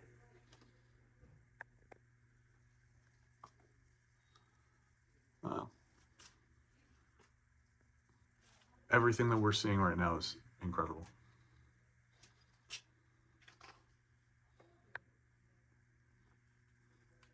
If you're into sports collecting, how could you not like any of this, whether you buy it or not? Iron Mike, look at this for 900. I mean, like, I know nothing about this market, but I feel like 900 is probably pretty decent for this whole setup. You literally, it's made, it's ready to display. You just take it out of here and put it on your wall. That's awesome. That is really cool. More Eli Manning. Wow. The Iron Mike stuff that definitely speaks to me. Got Mayweather there. More Tyson. Wow. Crazy. That is so cool. Big fan of all that.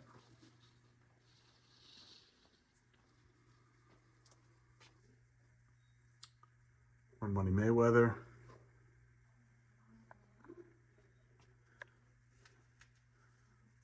More Frank Sinatra. 100 Bones with the cert. MJ down here. Different phases on the Bulls. LT sign ball. Wow, Harry Carson with the sketch. Oh, yeah, this is pretty awesome little area here. Dwayne Wade signed. Yeah, I mean, take a look, Ski. This is the back room. It's almost like the equivalent to, I would say, a closet that gets opened up in a bedroom, you know? We're going to try to scale it out. This is the back of the store here. Then once you get to the back, there's this piece of it. Pretty incredible. Okay, and I think with that, I probably lost my space. We didn't hit that aisle, right? Yeah, we ended here. So what we shall do now is walk up this side and then loop around. I'm gonna eat good tonight, man. Getting in some good steps right now. What is this?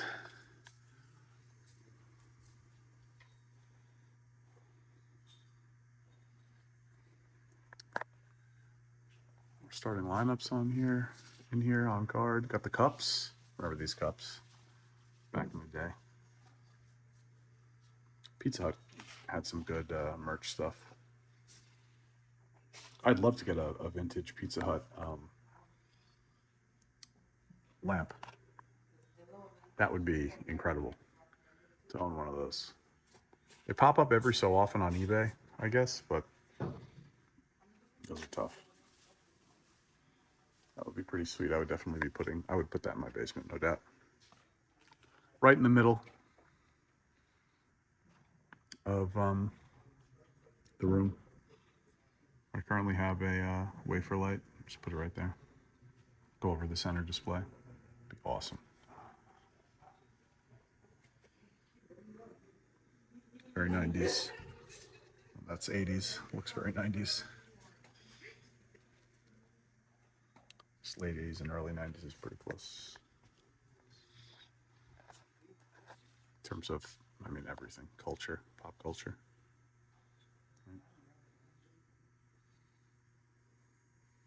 Mishmash of things in these cases, as you guys can see. This creepy freaking thing. It's still here. Oh, God. Wow, I remember finding that on my first walkthrough here a year ago and wondering who possessed it. It's still here. I don't know, who knows?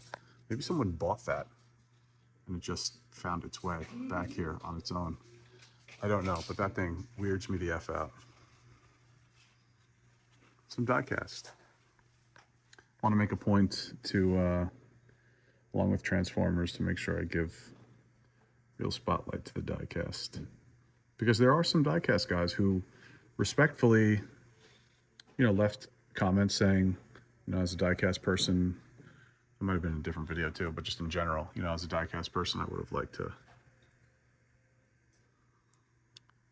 see more of that. So I can respect that. Anytime anyone can actually leave constructive criticism, I'm all for that. Once we get into the incoherent, which doesn't really happen, honestly, at all anymore. That I notice, but anytime we get into the incoherent, disrespectful babbling, that's where you lose me.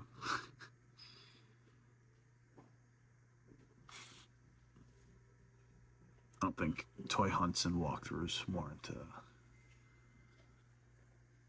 that sort of behavior. Nothing really does, but especially this stuff.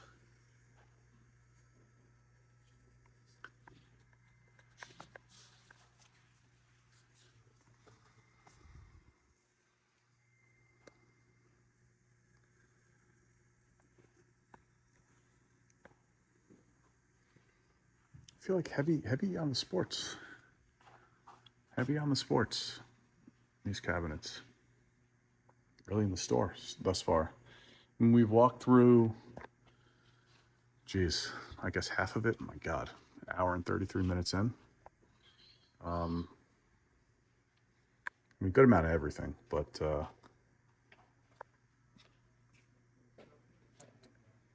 check out the cheeseburger.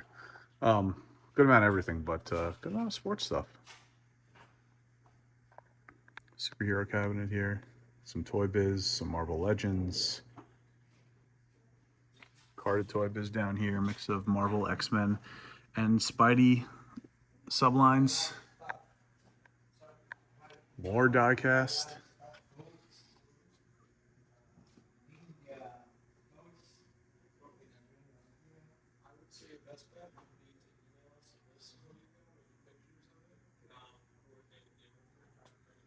And really going this slow too just even helps me give a better perspective, an updated perspective on where the store currently is at. Despite this being a toy channel. I'm gonna coin this a full walkthrough experience, so I gotta stay true to that, show everything.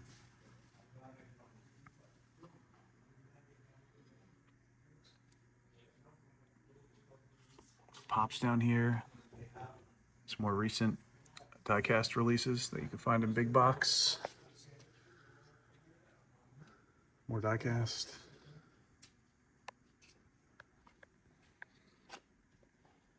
Some of the pricing.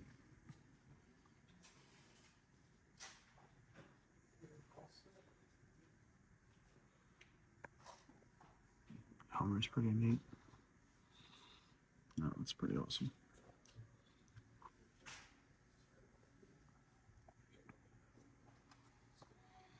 Closer look at some of these classic cars.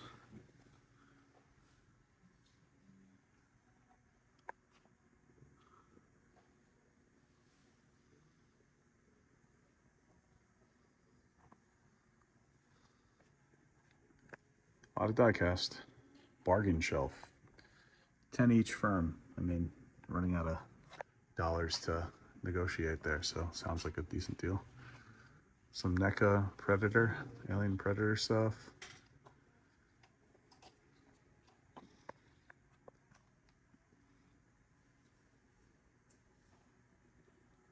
Some banged up RoboCop pieces.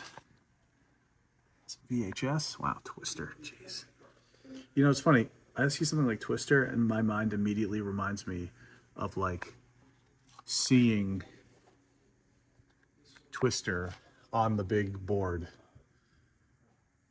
walking into all lit up, walking into the movie theater that I would go to as a kid, Hawthorne movie theater. I literally remember like the day, and even driving past it. This aisle's complete now. As a kid, you know, I see that and I can actually remember. Okay, so we have this part of the store left. I actually remember some blow mold here. So let's check this out first, this cabinet. Remember the times that I would drive by and see that stuff lit up on the board, and now it's all, you know, long gone. Long gone. Interesting. Some long boxes there of cards. And some pricing. Little bowling alley action.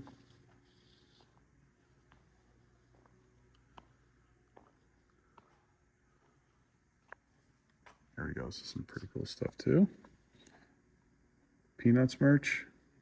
Lunchbox. Thermos. Ceramic pieces. Little PVCs. Very neat.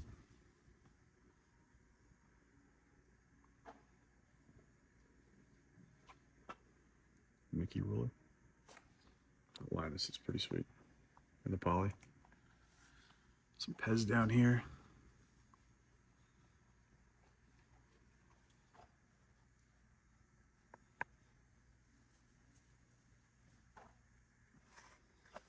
Moving over. More Disney. These the snow globes. These are definitely a big thing in the 90s.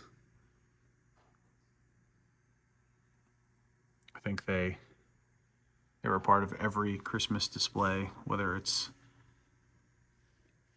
in-house or store. They were everywhere. Power Rangers.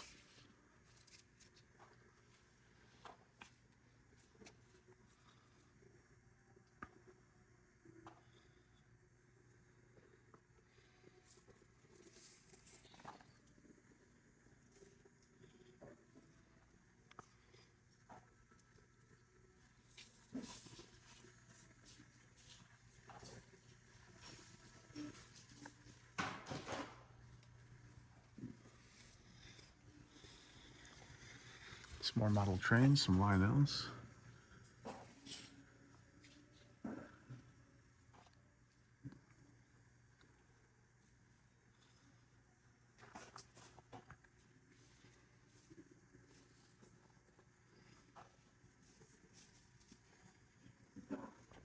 The Woodland Scenics 6-pack there looks really cool. Chain gang. It's pretty cool. Some of this stuff looks like it's vintage, but it's actually not.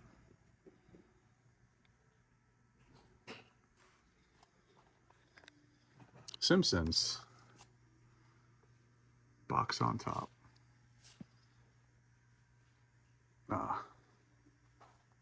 Same box? No. Box for this. Box on top. I don't know where that box is.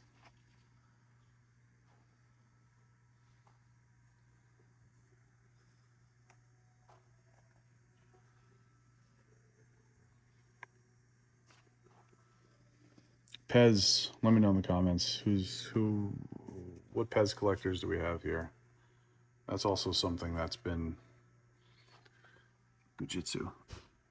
It's not Gujitsu, but it's been lurking in my mind.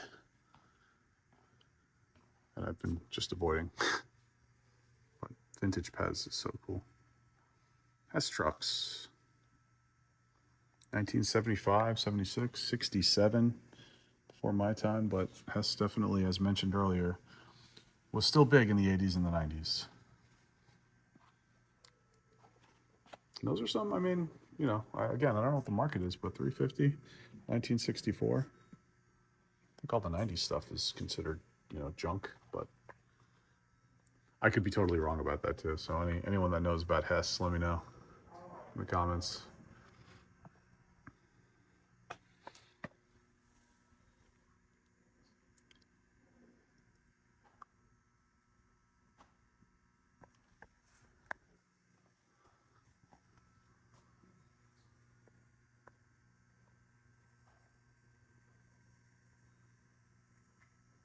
All sorts of jacks. Classic superstars. Great packaging, great line.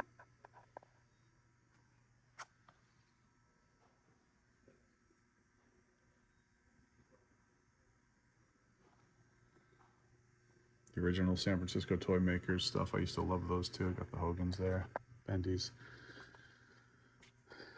Loved all the thumb wrestlers. Hasbro's for me, you know, as a kid, that was the big over LJN. I was born in '82, so the WWF Hasbro's, those were like, that was like the definitive wrestling toy line for me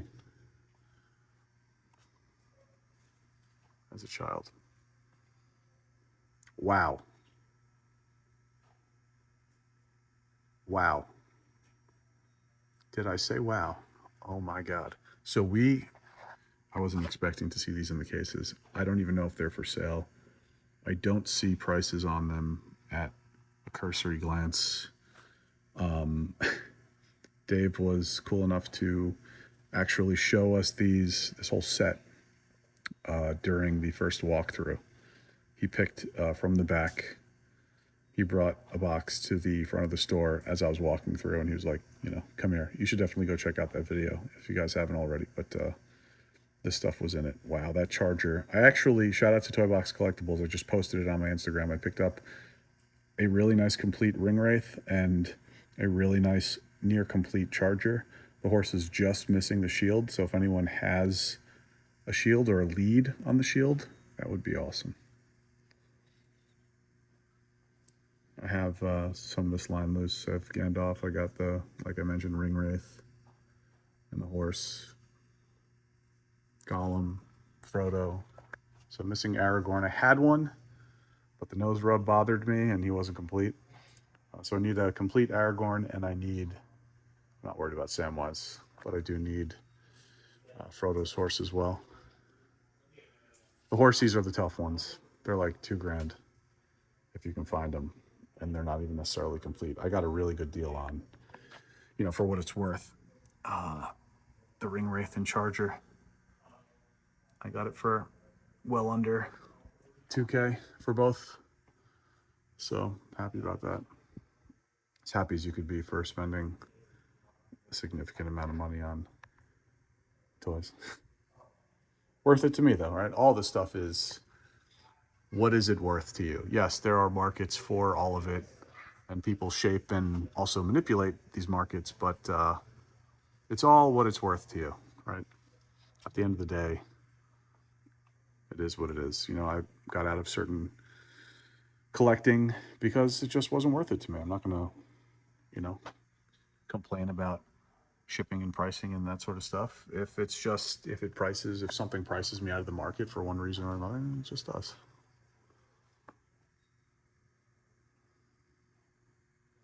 Most of the time, if it's something that egregious, the market crashes or goes away. Right? That's when you can tell. That's when greed is involved, you know. Finding one or two overpriced items in a big store, I wouldn't say like, you know, that's greed. Again, there's not enough data to come to those conclusions, but if a market just literally totally crashes for one reason or another, I think the center of that, you know, can be, not all the time, but can be just a massive amount of greed. That or really poor business decisions, you know, possibly both, whatever. You get what I'm saying? Maybe you don't.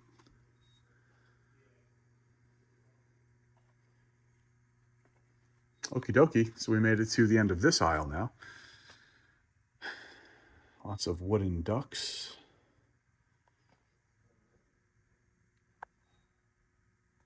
Fishing stuff back here. The really cool autograph section. And got some Prime 1 statues in the box. Make our way up this aisle now. Carlos and Billy. All right. Sports Illustrated from back in the day. I don't know what sport is. I have no idea what sport is. Sport and sports. What that is. Playboy. Do know what that is. I don't know what sport is. Anyone know what that is? Let me know in the comments. I feel like as a kid, the 80s and 90s, at least for me, it was Sports Illustrated and Playboy's on the on my barber's countertop face down. It's like, guy, you're not fooling anybody. I don't know what face down, right on the front counter where you're working. I mean, like,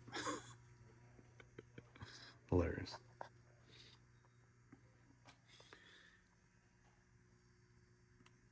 The old conspicuous face down approach works every time.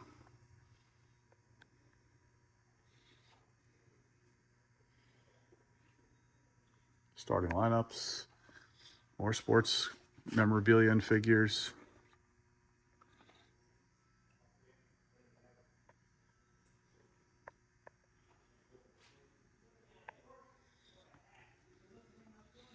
Dan Majurl, Dan Marley. Joe Dumars, wow. Julius Irving. Willis Reed, grew up with most of these guys. Or at least out of the ones I've mentioned, a heavy split. John Stockton. Karl Malone, the mailman.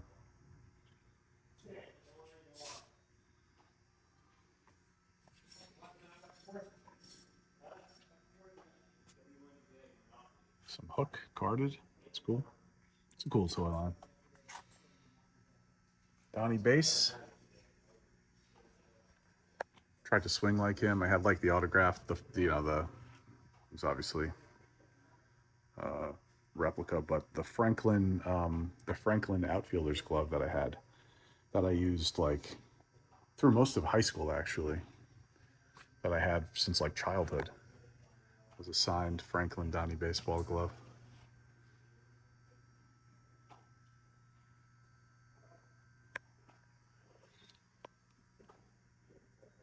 Broly stuff down there. Looks like we're entering anime land on this side.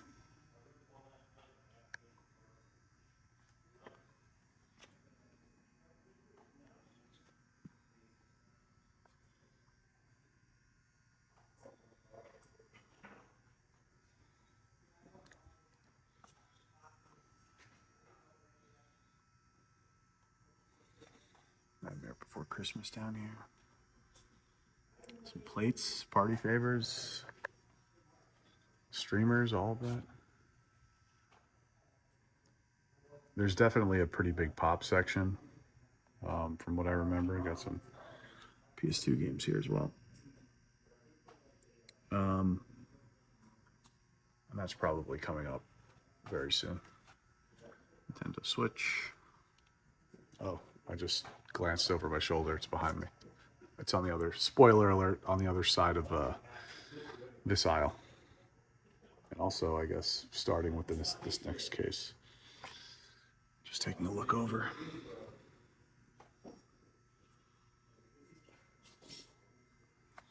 Popland, pop time. Any pop collectors watching this? Let me know.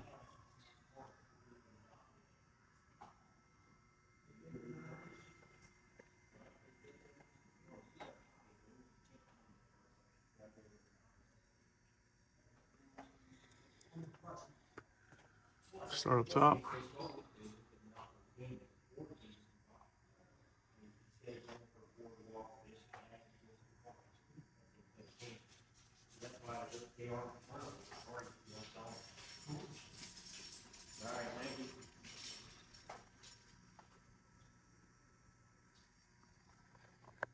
What's up, buddy? I want to put out good comics on the wall over here. So Cool. Sounds good to me. It's the man right there.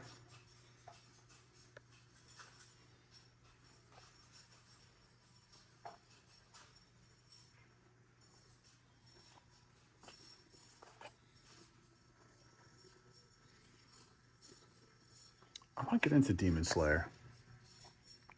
I just haven't, but that's something I want to get into. Need to make the time.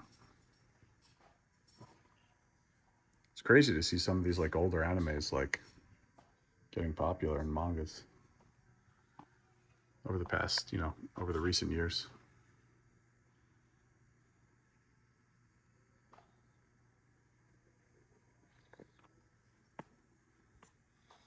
More Pops, Game of Thrones up there. Treasure Skeleton, I remember him.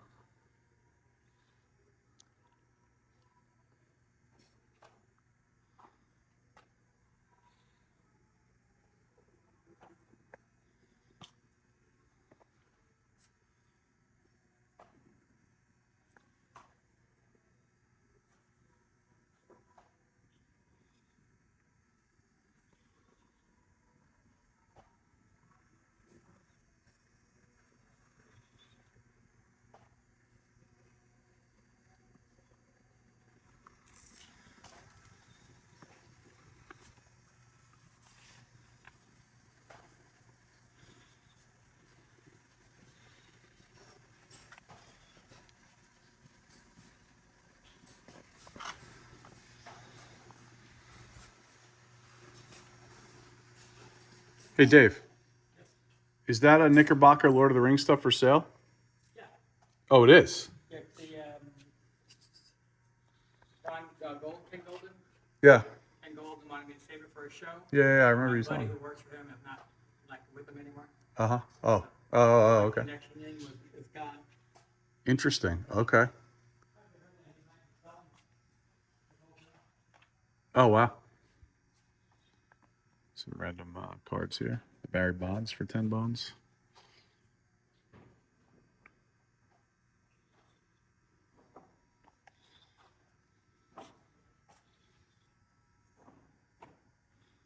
Lots of pops. Lots of pops. Hot Topic. Red Hulk. Love that guy.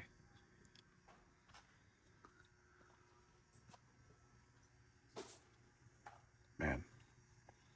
I'm assuming pops sell well for him because this is a lot.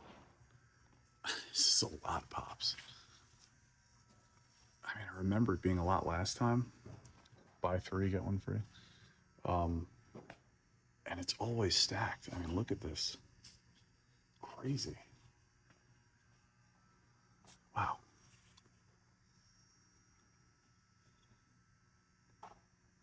And just a mix of everything. Disney, Turtles, Jurassic Park, Motu, horror, Star Wars. Crazy. Anime. Got some Galoobs here. Stinger. Sid Vicious, Sid Justice, Brian Pillman, Lex Luger, Double A. We got some LJNs back there. Crush. Roddy Piper. King Kong Bundy. Damn. Look at that. $1 Million Man signed. Twice over. Bushwhackers 2-pack. 175. Man, I remember when this. I mean, shout out to my buddy Zombie Sailor Toys. He used to sell me and my buddy Joe this stuff for like pennies on the dollar. Back in this was like over 10 years ago. And then I want to say sometime in like 2018, the line just jumped. Crazy out of nowhere.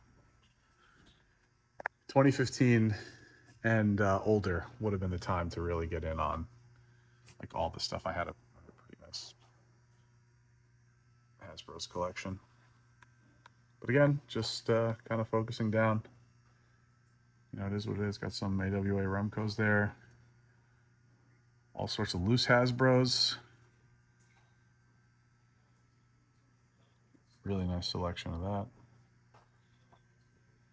AW cards, WCW, the Steiner Brothers. Oh, Jake the Snake signed. Brian Myers signed. Heels and Faces, speaking of Zombie Sailor. And the Mattel Retro there. Broski and Myers.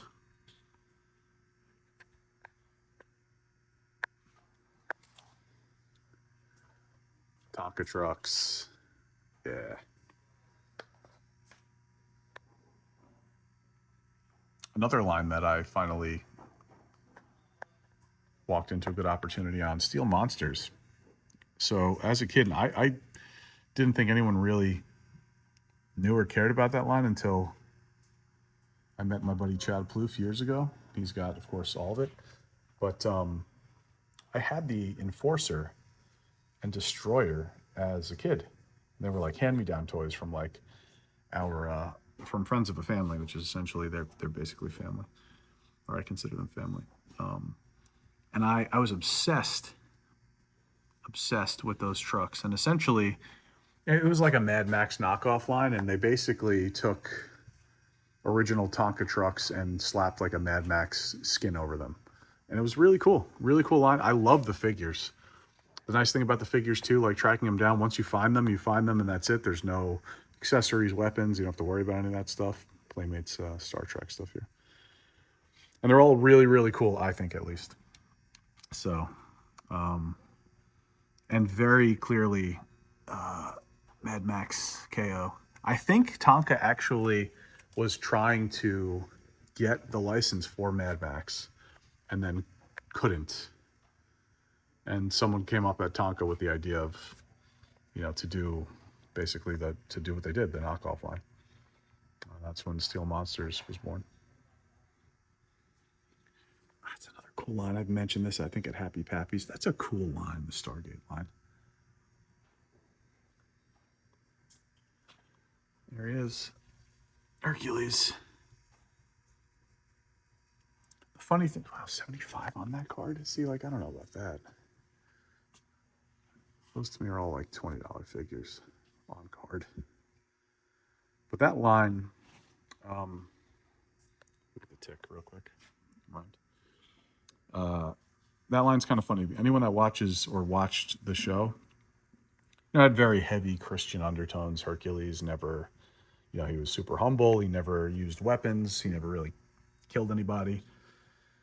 But the toy line, he comes with like, it's almost like a Batman array of weapons with some of his. There's like 10 different Hercules. And on the show, if you want to talk like variants, he like changed his vest after the color of his vest, after like his cloth vest, after the made-for-TV movies. Other than that, and then added gauntlets very early on, which were pretty cool. That's kind of it. Some board games here. I need to add the Dark Tower to my collection. Shout out to the Lost Collectibles, Joe. We definitely need to catch up. I know he's reorganizing his store. But I think he's got a pretty nice one, the box, working and complete. So.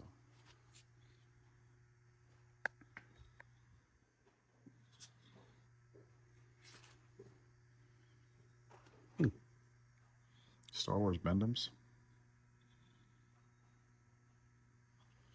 Some Pez up there too.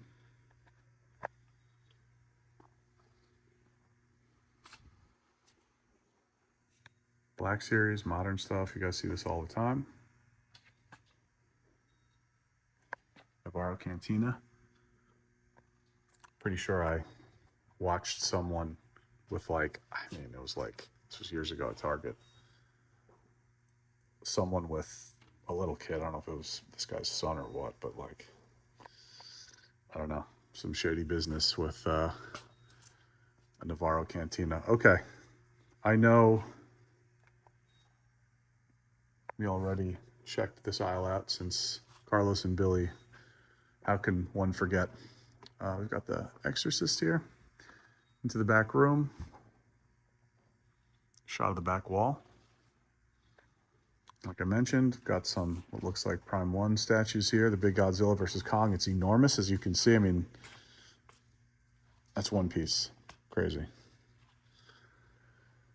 But let's go back over here.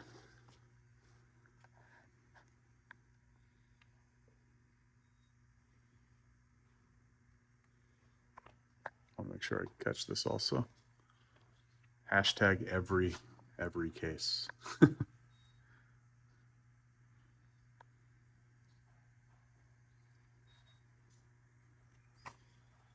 Old school bobbleheads. Wow. Can't imagine those are bobbling anymore. Unless they just bobble all the way off and roll into on into obscurity.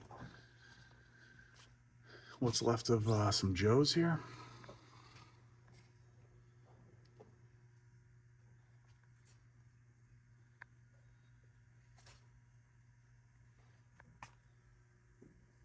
Some Joes with the file card too. That Dreadnought, one of my favorites. I had a really nice Renegade 3-pack on card. Shout out to Bits and Buttons. But I don't know how many times I'm going to say, you know, as I'm scaling down. Not doing Joes. I mean, that's a line where, I mean, forget it. 30-year-old still going, you know, at least from like the 3 3/4 line. If you're going to start in the 80s with that, you know, where do you start? Where do you stop? Too much for me, at least. So this, as you can see, it looks like we've got some clothing apparel. Just like last year, you can just smell the leather. We'll pick back up here in a moment, but I'll just take a quick stroll around this space. Oh God, the taxidermy. It's all coming back to me now. I feel like I smell that thing. That squirrel. I can smell him through the cabinet. I mean, just like, look at all this random stuff. Look at that. I feel like I'm in Norman Bates' fruit cellar.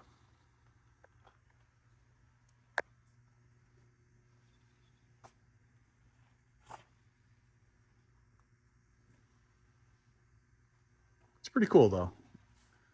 Pretty cool experience walking through this part of the store. Look at that. It's not Pizza Hut, but it's cool. Other vests, some jackets here too.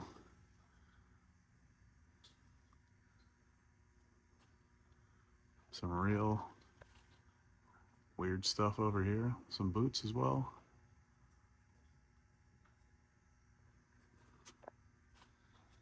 What is this? Let's see. No idea what I'm looking at. 150. The Blue Roses black leather jacket. Some belts. Always use a belt. Yeah. Moving on back to the display cases here.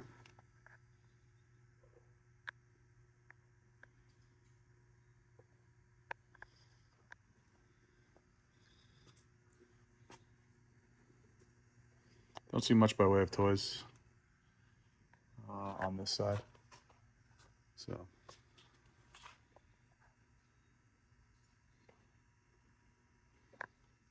that fantasy case with all the D&D stuff clearly is gone. Unless I somehow did miss something or a row. I don't know. It's a double check. I don't think that I did, but we're 2 hours and 5 minutes into this, so I kind of don't know where I'm at right now, generally speaking. Anyone remember Edge magazine?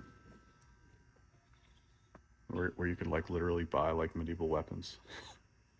Everybody would buy like flails, like 2-headed flails, hatchets. We would like throw hatchets in his backyard. We were kids. Could literally buy like broadswords and stuff. Some pewter up top, pewter pieces.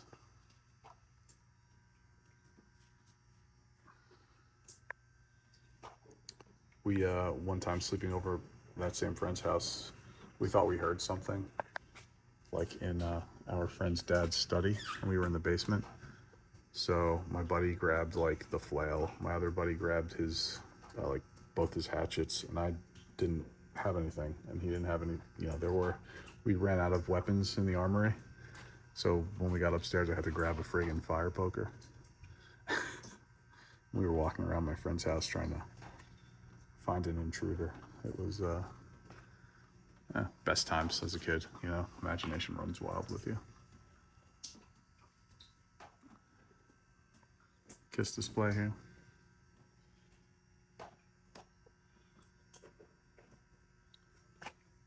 I'm gonna stick to the not turning around all the way thing, so let's just keep going. I was about to just spin around and show you guys what's behind me, but we'll get to that. More Dorbs.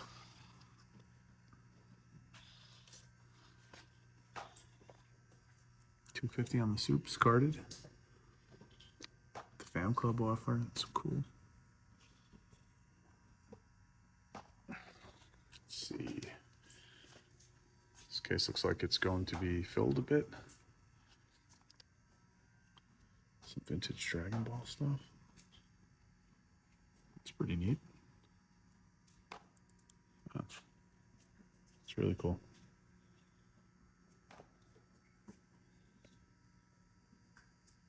Some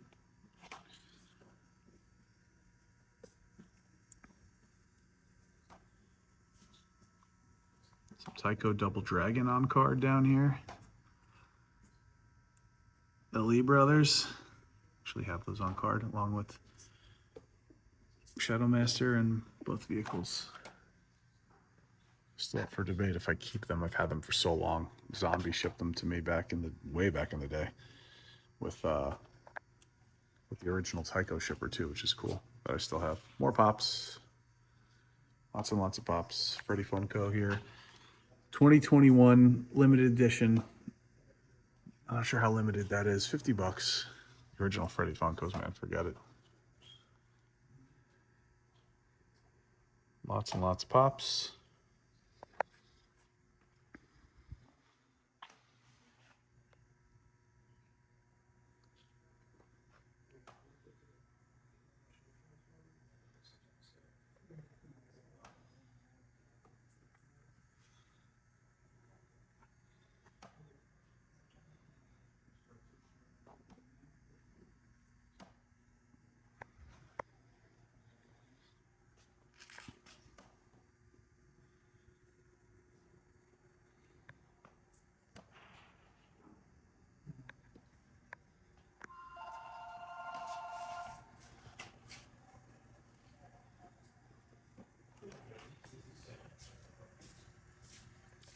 And I think what we'll probably do is show this section, which I don't think I showed last time, to be honest, and then we'll go get back into the statues and stuff. But Those are all Hot Toys.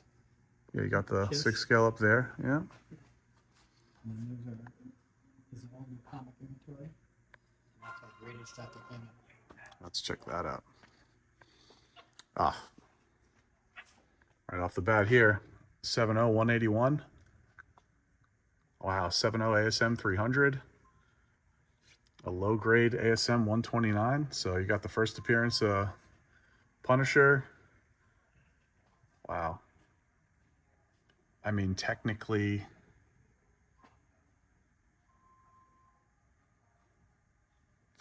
everyone with the first appearance of Wolverine, right? I mean, first full appearance, but you know, 180 makes an appearance in 180 at the end. Yeah, some big pieces here.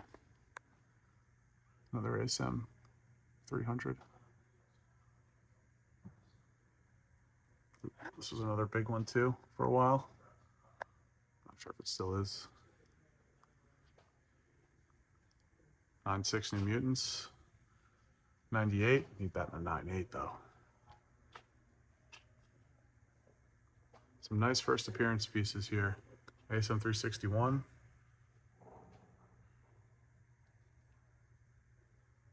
First appearance of Carnage there. It's a good one. Classic cover. Classic McFarlane cover there. Werewolf by Night. I mean, these are all big keys right here. Big Bronze Age keys.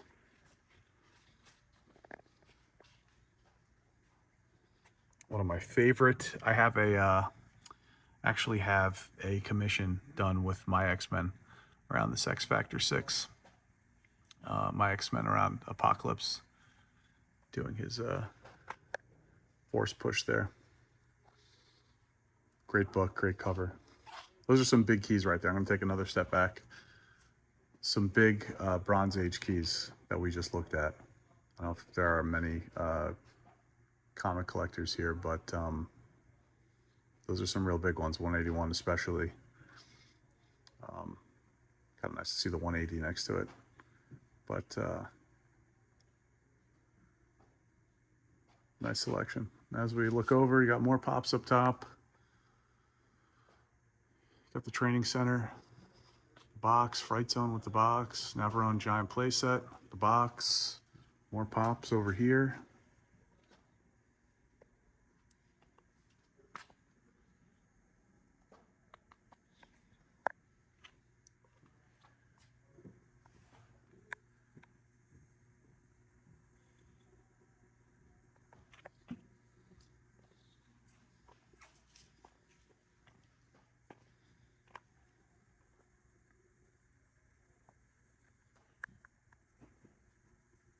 Nice selection of the giant size Toy Biz.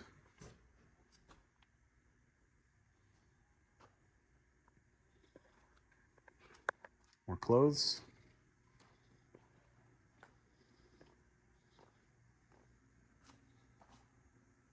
Got some plush here as well.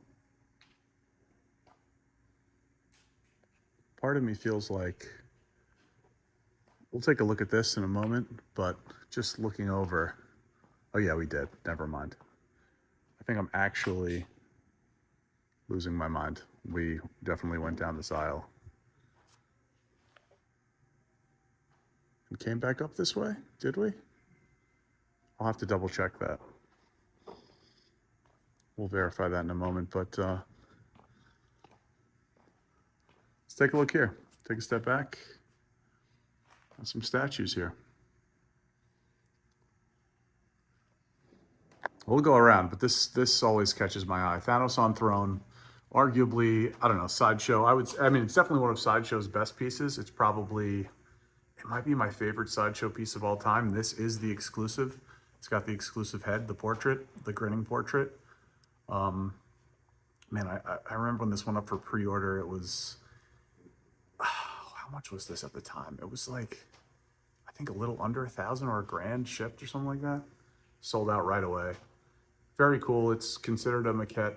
A maquette, as far as, again, Sideshow has its own statue jargon. A maquette is not the typical like film industry term of maquette. It just means with Sideshow, this is another classic bust right there.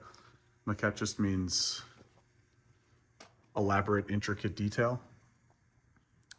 Mostly with the base. It's pretty much Sideshow's way of calling something a diorama. It isn't scale specific. You can have a quarter scale maquette. You can have a non-scale maquette. Similar to another one of my favorite pieces, the Galactus maquette, the original Galactus maquette. Some pretty cool Ray Harryhausen stuff down here. Still my favorite. I know they came out with a newer one recently in recent years. I think the Kuchar brothers did that one. But my favorite's the original. Very hard to find. Really, really hard to find.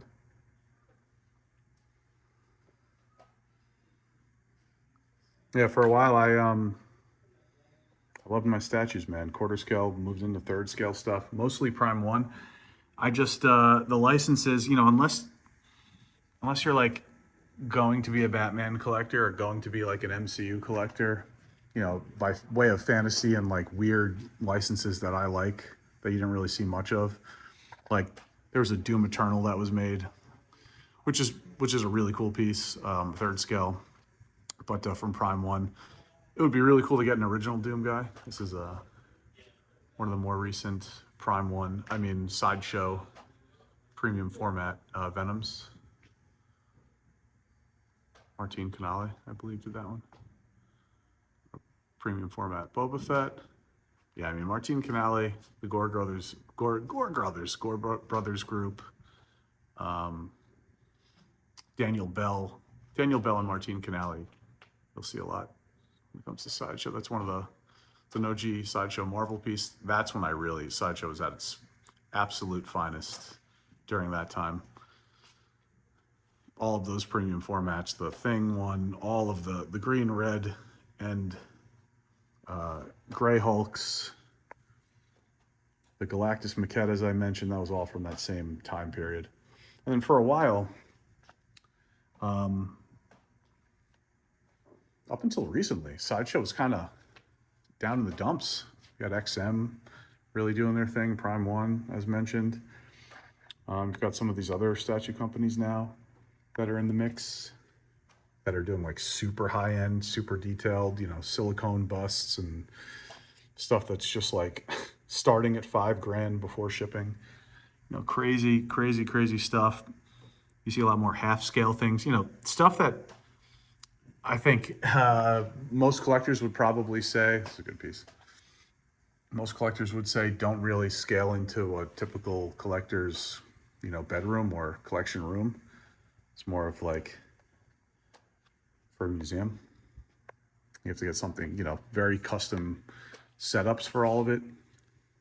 So it's interesting to see where the statue game, how it's changed and evolved, really just changed over time.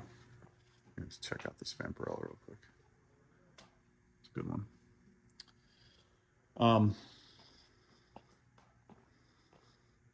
Get you guys a closer look at the Hot Toys up top here.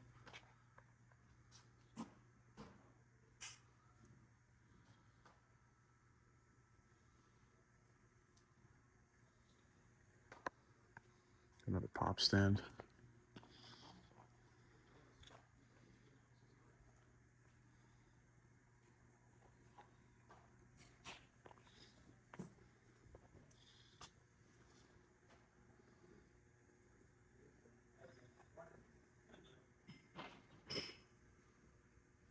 Tweeterhead, that's another statue company that's out there. There are a number of them. And some, like I mentioned, doing some very crazy things for very crazy prices. So it all just depends on what you're into. It's pretty cool. I remember seeing this. Did I miss this aisle? Did I somehow friggin' miss an aisle?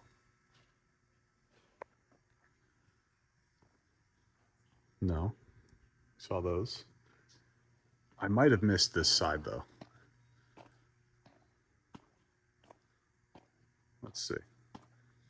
Something about this feels off. Yeah, we missed this. We did not go to this side. I knew it because I didn't remember going over this case, which is my favorite case, the fantasy case, which is still here. So we will go up this aisle. Got a Battlematic Grim Sword there. And a Series 2 Strongheart. Some of the PVCs still left.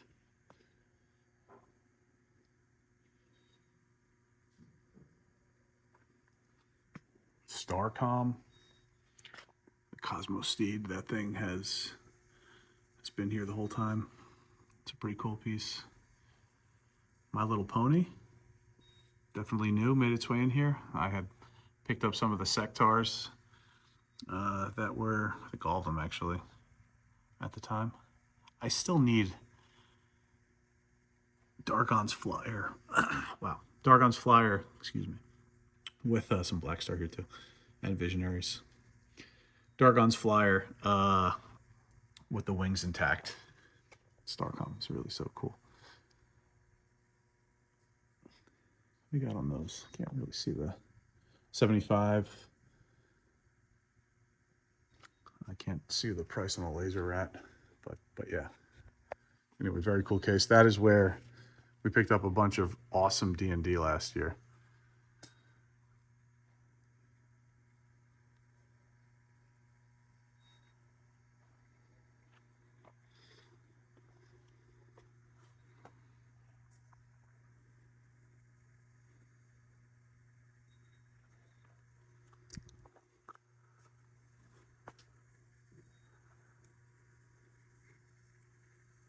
It's more Lego.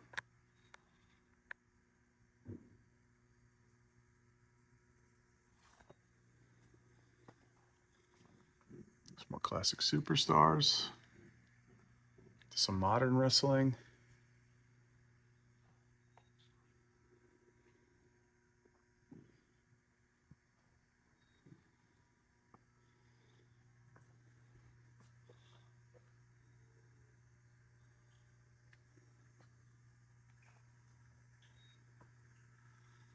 Man, my goal for every display case would have been badly spoiled if I missed the whole side of this aisle. I will say though, we're doing this all in one shot. No second takes, no, I don't do any second takes when I walk around anyway, but you know, no cuts, you know what I mean? No breaks. So after a while, like I mentioned before, you kind of almost forget where the hell you are. But if I was zipping around, going back and forth, back and forth, back and forth, I would have definitely missed some cases. So I don't like these from PCS, personally. Not my cup of tea. Yeah, I don't think Hogan looks like Hogan. I don't think Warrior looks like. I think the best one's probably Mach. It's a pretty good one. That's the beauty of collecting, especially statue collecting. Got a Randy Orton there. You know, it's all, I mean, all the stuff, right? Open to interpretation. You see something that reminds you of something you love. Other people look at the same thing, even though they may love the IP or that specific character or whatever. You know, they don't like it. It just, it's what art is. I definitely know a lot of the crappy stuff that I like, literally made out of junk, that I cherish. You know, people look at and laugh at. Right? That's just, it's whatever floats your boat. No pun intended.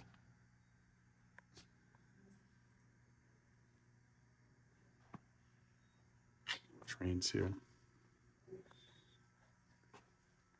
Here we go. The piece that reminded me that, made me realize, all these blow molds made me realize we didn't check out this side of the aisle. Hey, it's a lefty glove. Look at that.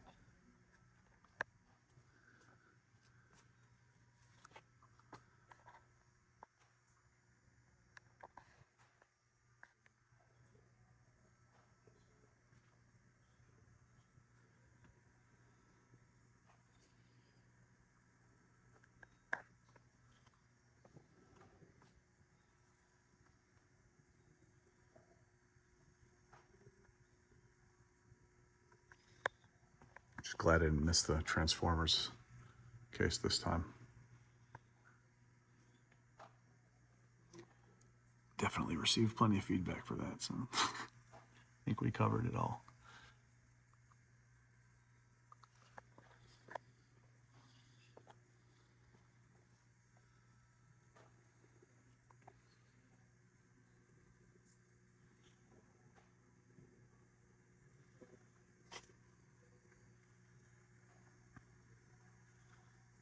And honestly, you know, like I mentioned too earlier at the start of this video, all of that feedback was awesome. Got a Cade Cunningham there. He's good, man. Awesome, and really made me, you know, think about, since a number of people reached out wanting to see an updated tour of this. I'm always looking to make things better on the channel and just be better in general. So made me think about what I could do to make this walkthrough better, and hopefully it is.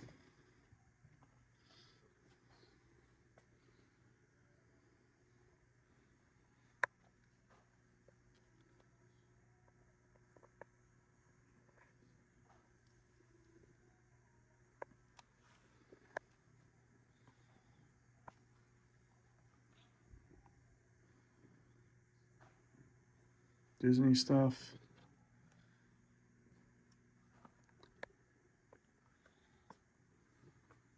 Tinkerbell. More Disney. Snow globes. Back out at the front of the store. And I think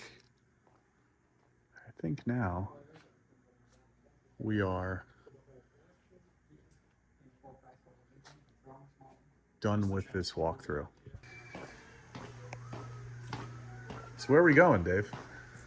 We're gonna head to the warehouse. Got some gems back there, I'm sure. I mean, for the size of your store, I can only imagine that where you house all these items, incoming items. Incoming goes into the warehouse, they get sorted, then they go out to the showroom floor. Can only But imagine. Our warehouse is as big as our store, 7,000 feet. Crazy. So this is the larger of our two warehouses.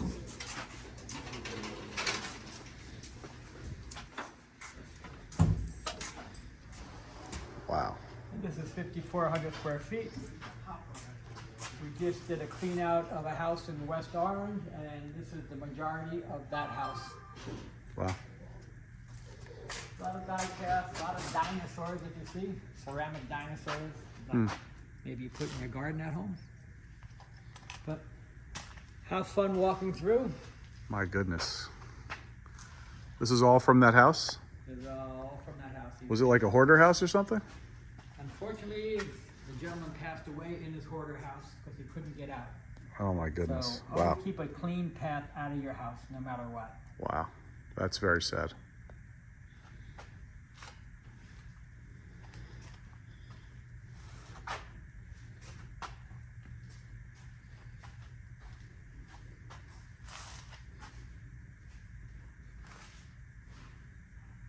The gentleman had a nice two-car garage that did not get burnt down, but he had a whole man cave in his garage full of pirates and wenches. That's pretty cool. Can't go wrong with a good old-fashioned wench. Wow, there's just a lot of stuff. So I'm assuming you haven't sifted through all of this stuff yet. Even this these display cabinets? That's the extra display cabinets from my showroom. Okay. So they come back here, they get new lights occasionally, we repair them because we want our store to be bright and shiny. Makes sense. Those aisles are definitely very bright and menacing. And gorgeous canes, which I don't have a lot of canes in my store, but people come in looking for them. Surprised the Godfather hasn't come by and picked up a cane. It's a sword cane, actually.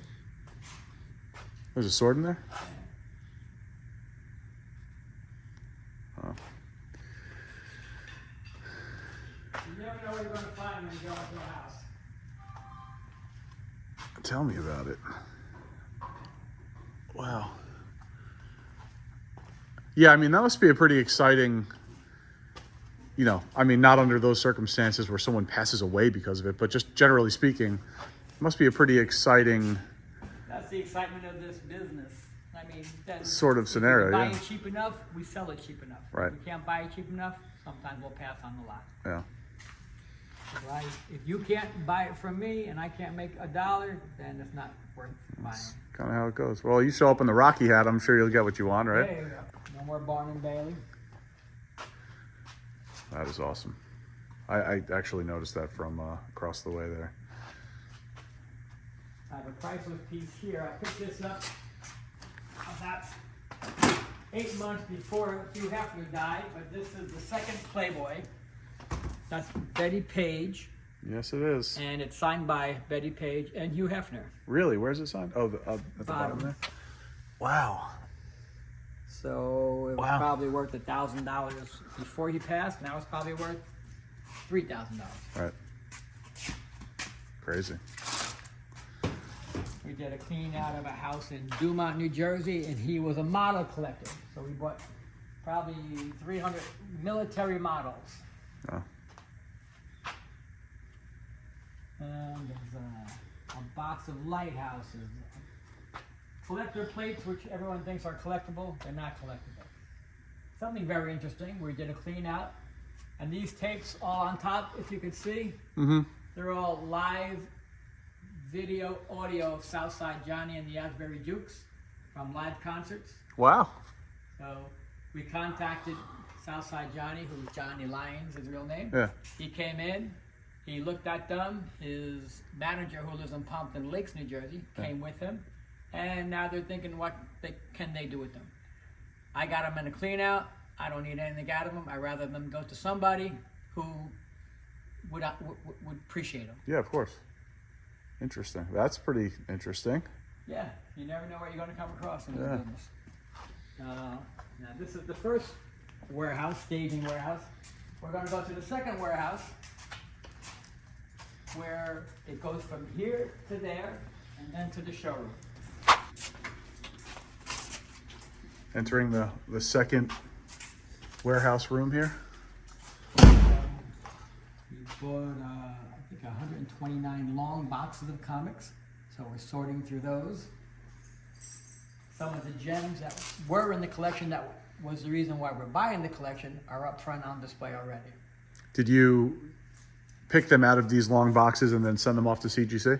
We did. We sent 40 comics out so far to CGC, and That's a nice score there. Wow. that's a nice score. You got some big time Bronze Age keys in there. Yeah, vintage Amazing Spider-Man, which is great. Yeah, you had a few of those big keys. ASM 129, 300, Yeah, and the Hulk 181. the 181.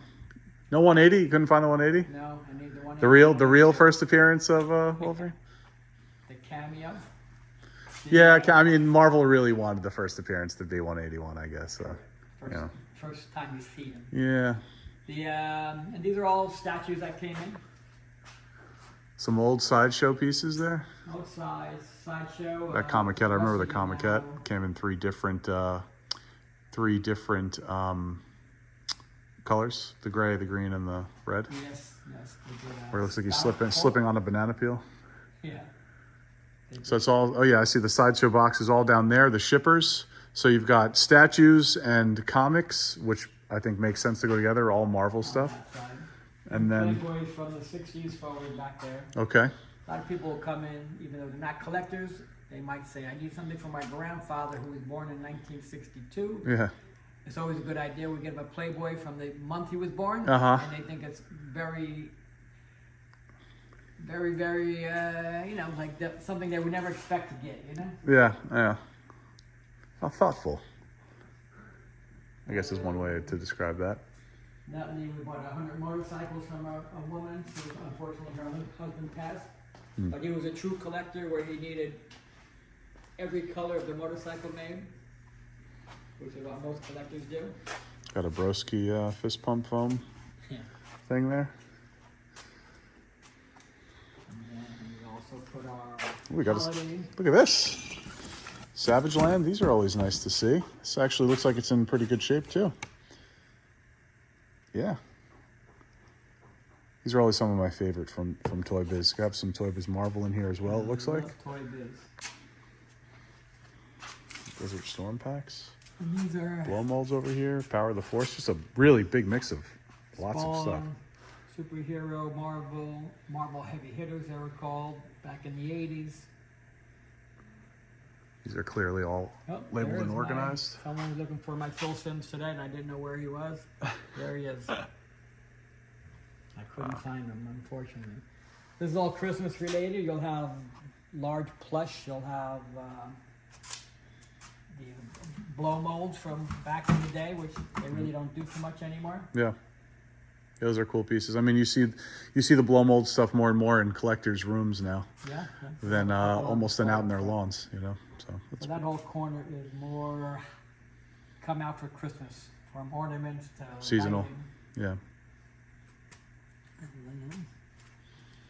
But this is already organized, put into a category where we'll do that from the other side.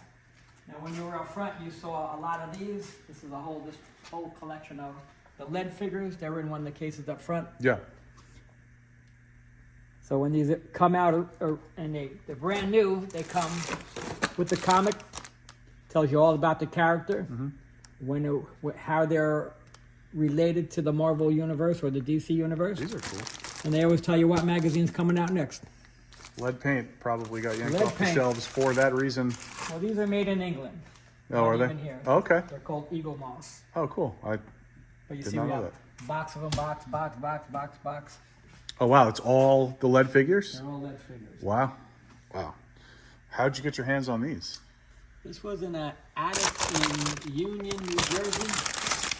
Man, you're still finding stuff in attics, huh? We do.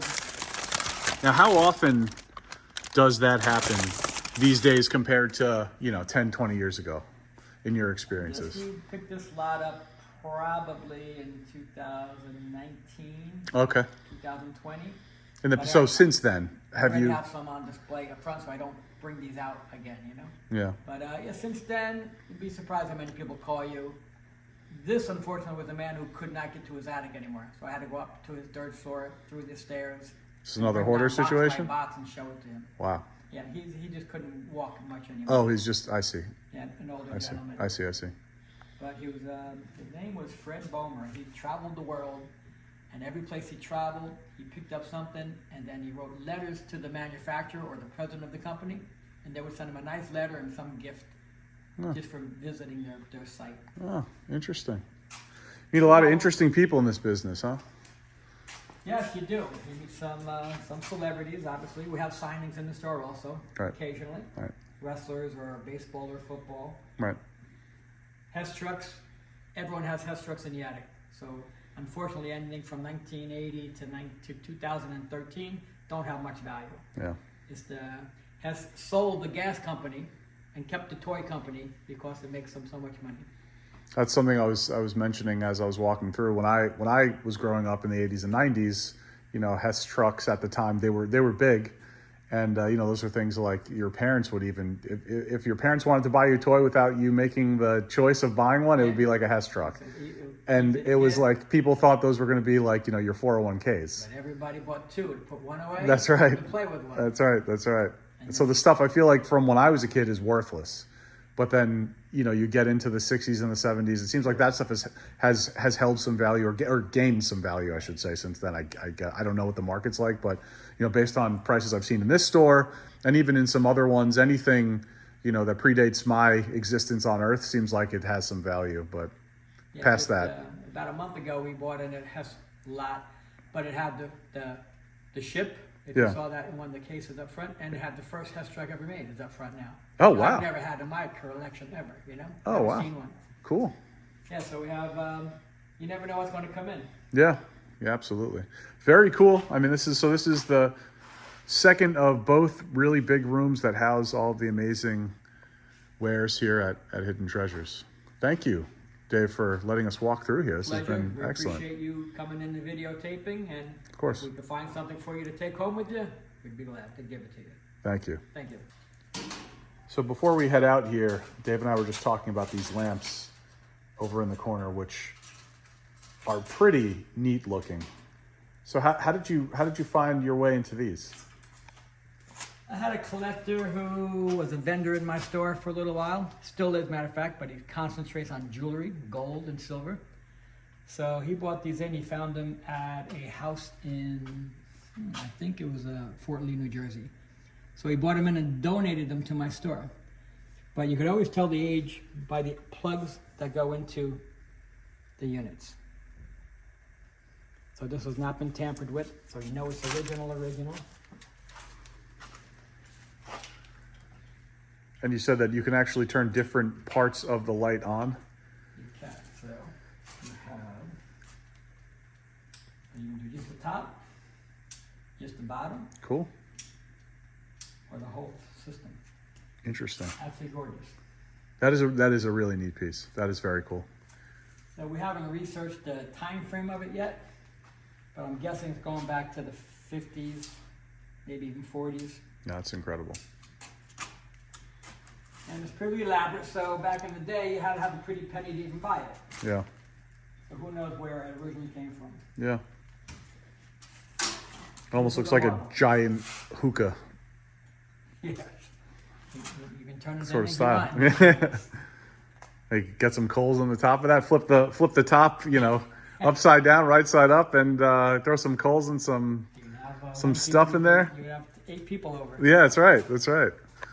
And then this other lamp is really cool too. And this is, I had asked if this was marble, and apparently it is. I mean, the craftsmanship on this looks pretty amazing. Look at that. Reminds me of certain statues I see where I go running over by my house in Lyndhurst. Wow. There's some carved stone statues that are outside the what used to be an old greenhouse that look almost identical to this.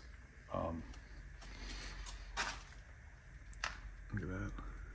Amazing. And this guy still works too? He still does. This gal, Just I the guess. lamp. Look at the size of the shade. Yeah. Yeah, that's pretty incredible. Really cool stuff. Just wanted to highlight this before we left because I think, you know, when it in the category of things you don't see every day, I'd say Vintage comic book. I didn't even really notice that. Five and dime store. That's how Wow. they used to display them back in the day. How old is this? Do you know? Roughly? I mean, not as old as the original ones, but it's probably still 80s. Yeah. Cool. That's really cool. That's neat. I would have to imagine someone watching this, if they get to this portion of the video, would be potentially interested in any one of these 3 things, We really. sold But, one. We have tattooed. oh, did you? Oh, cool. Oh no, it's over there. No, that's a different one. This is the same kind of system, but these are just freestanding for small. Not a same amount of room. Oh, I They're see. single units, Gotcha. one-sided only, Okay, so you can kind of modularize them to get them to Yeah. that state. and that's the 4-sided. Cool. And some things come in that you see every now and then, and you just love. Like this is from Jenny. This is who's on first, but they say the whole display. Abbott and Costello. The whole routine is on here, and they move. And Oh, they that's chatter. cool. Oh, that's awesome. If that still works, that's awesome. Every baseball season, we put one out. That's very cool. One of my favorite Guineas. But in the store, you probably saw we had who did we have? We had the King of Soul was up there, right? You had Ray Charles was up there. Dean Martin might still be up there. But all fun stuff. And usually you find them and the mouth's not working, but he'll still play the audio. Mm. But if you get it working where they move and talk and chatter, they're great. Very cool. Interesting stuff back here for sure. Thanks again, Dave. Thanks again, Ron. All right, back up at the front of the store. Sam, how are you, pal? Doing good. How are you doing? Good, good. Good to see you. Likewise. It's always a pleasure. Yeah, absolutely. What do we have here? So, one of our best customers was so passionate about our store that he offered to help us create our own app in which we can upload the store's stock, whatever comes in, usually case by case, but sometimes we have interesting articles for explicit display. But basically, you scan the QR code, you sign up for the app, you're able to scroll, see our inventory, and we're constantly updating it, constantly adding new stuff, so it's always going to be some fresh things to see. We'll post deals there, we'll post sales, any number of announcements, but yeah, if you're a die-hard Hidden Treasures fan, you can't not have the app. So you can actually check any one of these cases Pretty much. at any point in time, real time, through that app. That's right. And if you see anything, you can request us to keep it on hold, or if you're near enough within the States, we're able to mail it to you. We just figured this would give us a bolster for our online presence for folks that maybe are a little too far away to come visit in person. Considering how many display cabinets are here and how long this video is, I would say that app is a very good idea. So I would think so too. there it is. VIP access, very nice. Makes a lot of sense. That's right. That is a good call. And as we're talking here, Yeah. where did this stuff come from? Because it wasn't up here when we started this video today. Yeah, no, just in recently, just got through pricing a lot of these, putting them in their clam shells, but a lot of vintage Hasbro wrestlers here. A whole slew of them. Wow. Yeah, no, most of the big names are here. That's a lot of carded Hasbros. My goodness. Excellent. Well, Good to see you. Thank you as always. I would definitely highly advise everyone, including myself, to check out that app over there. And I'll give one more shot of that. And that should do it. Thanks as always, pal. Good stuff.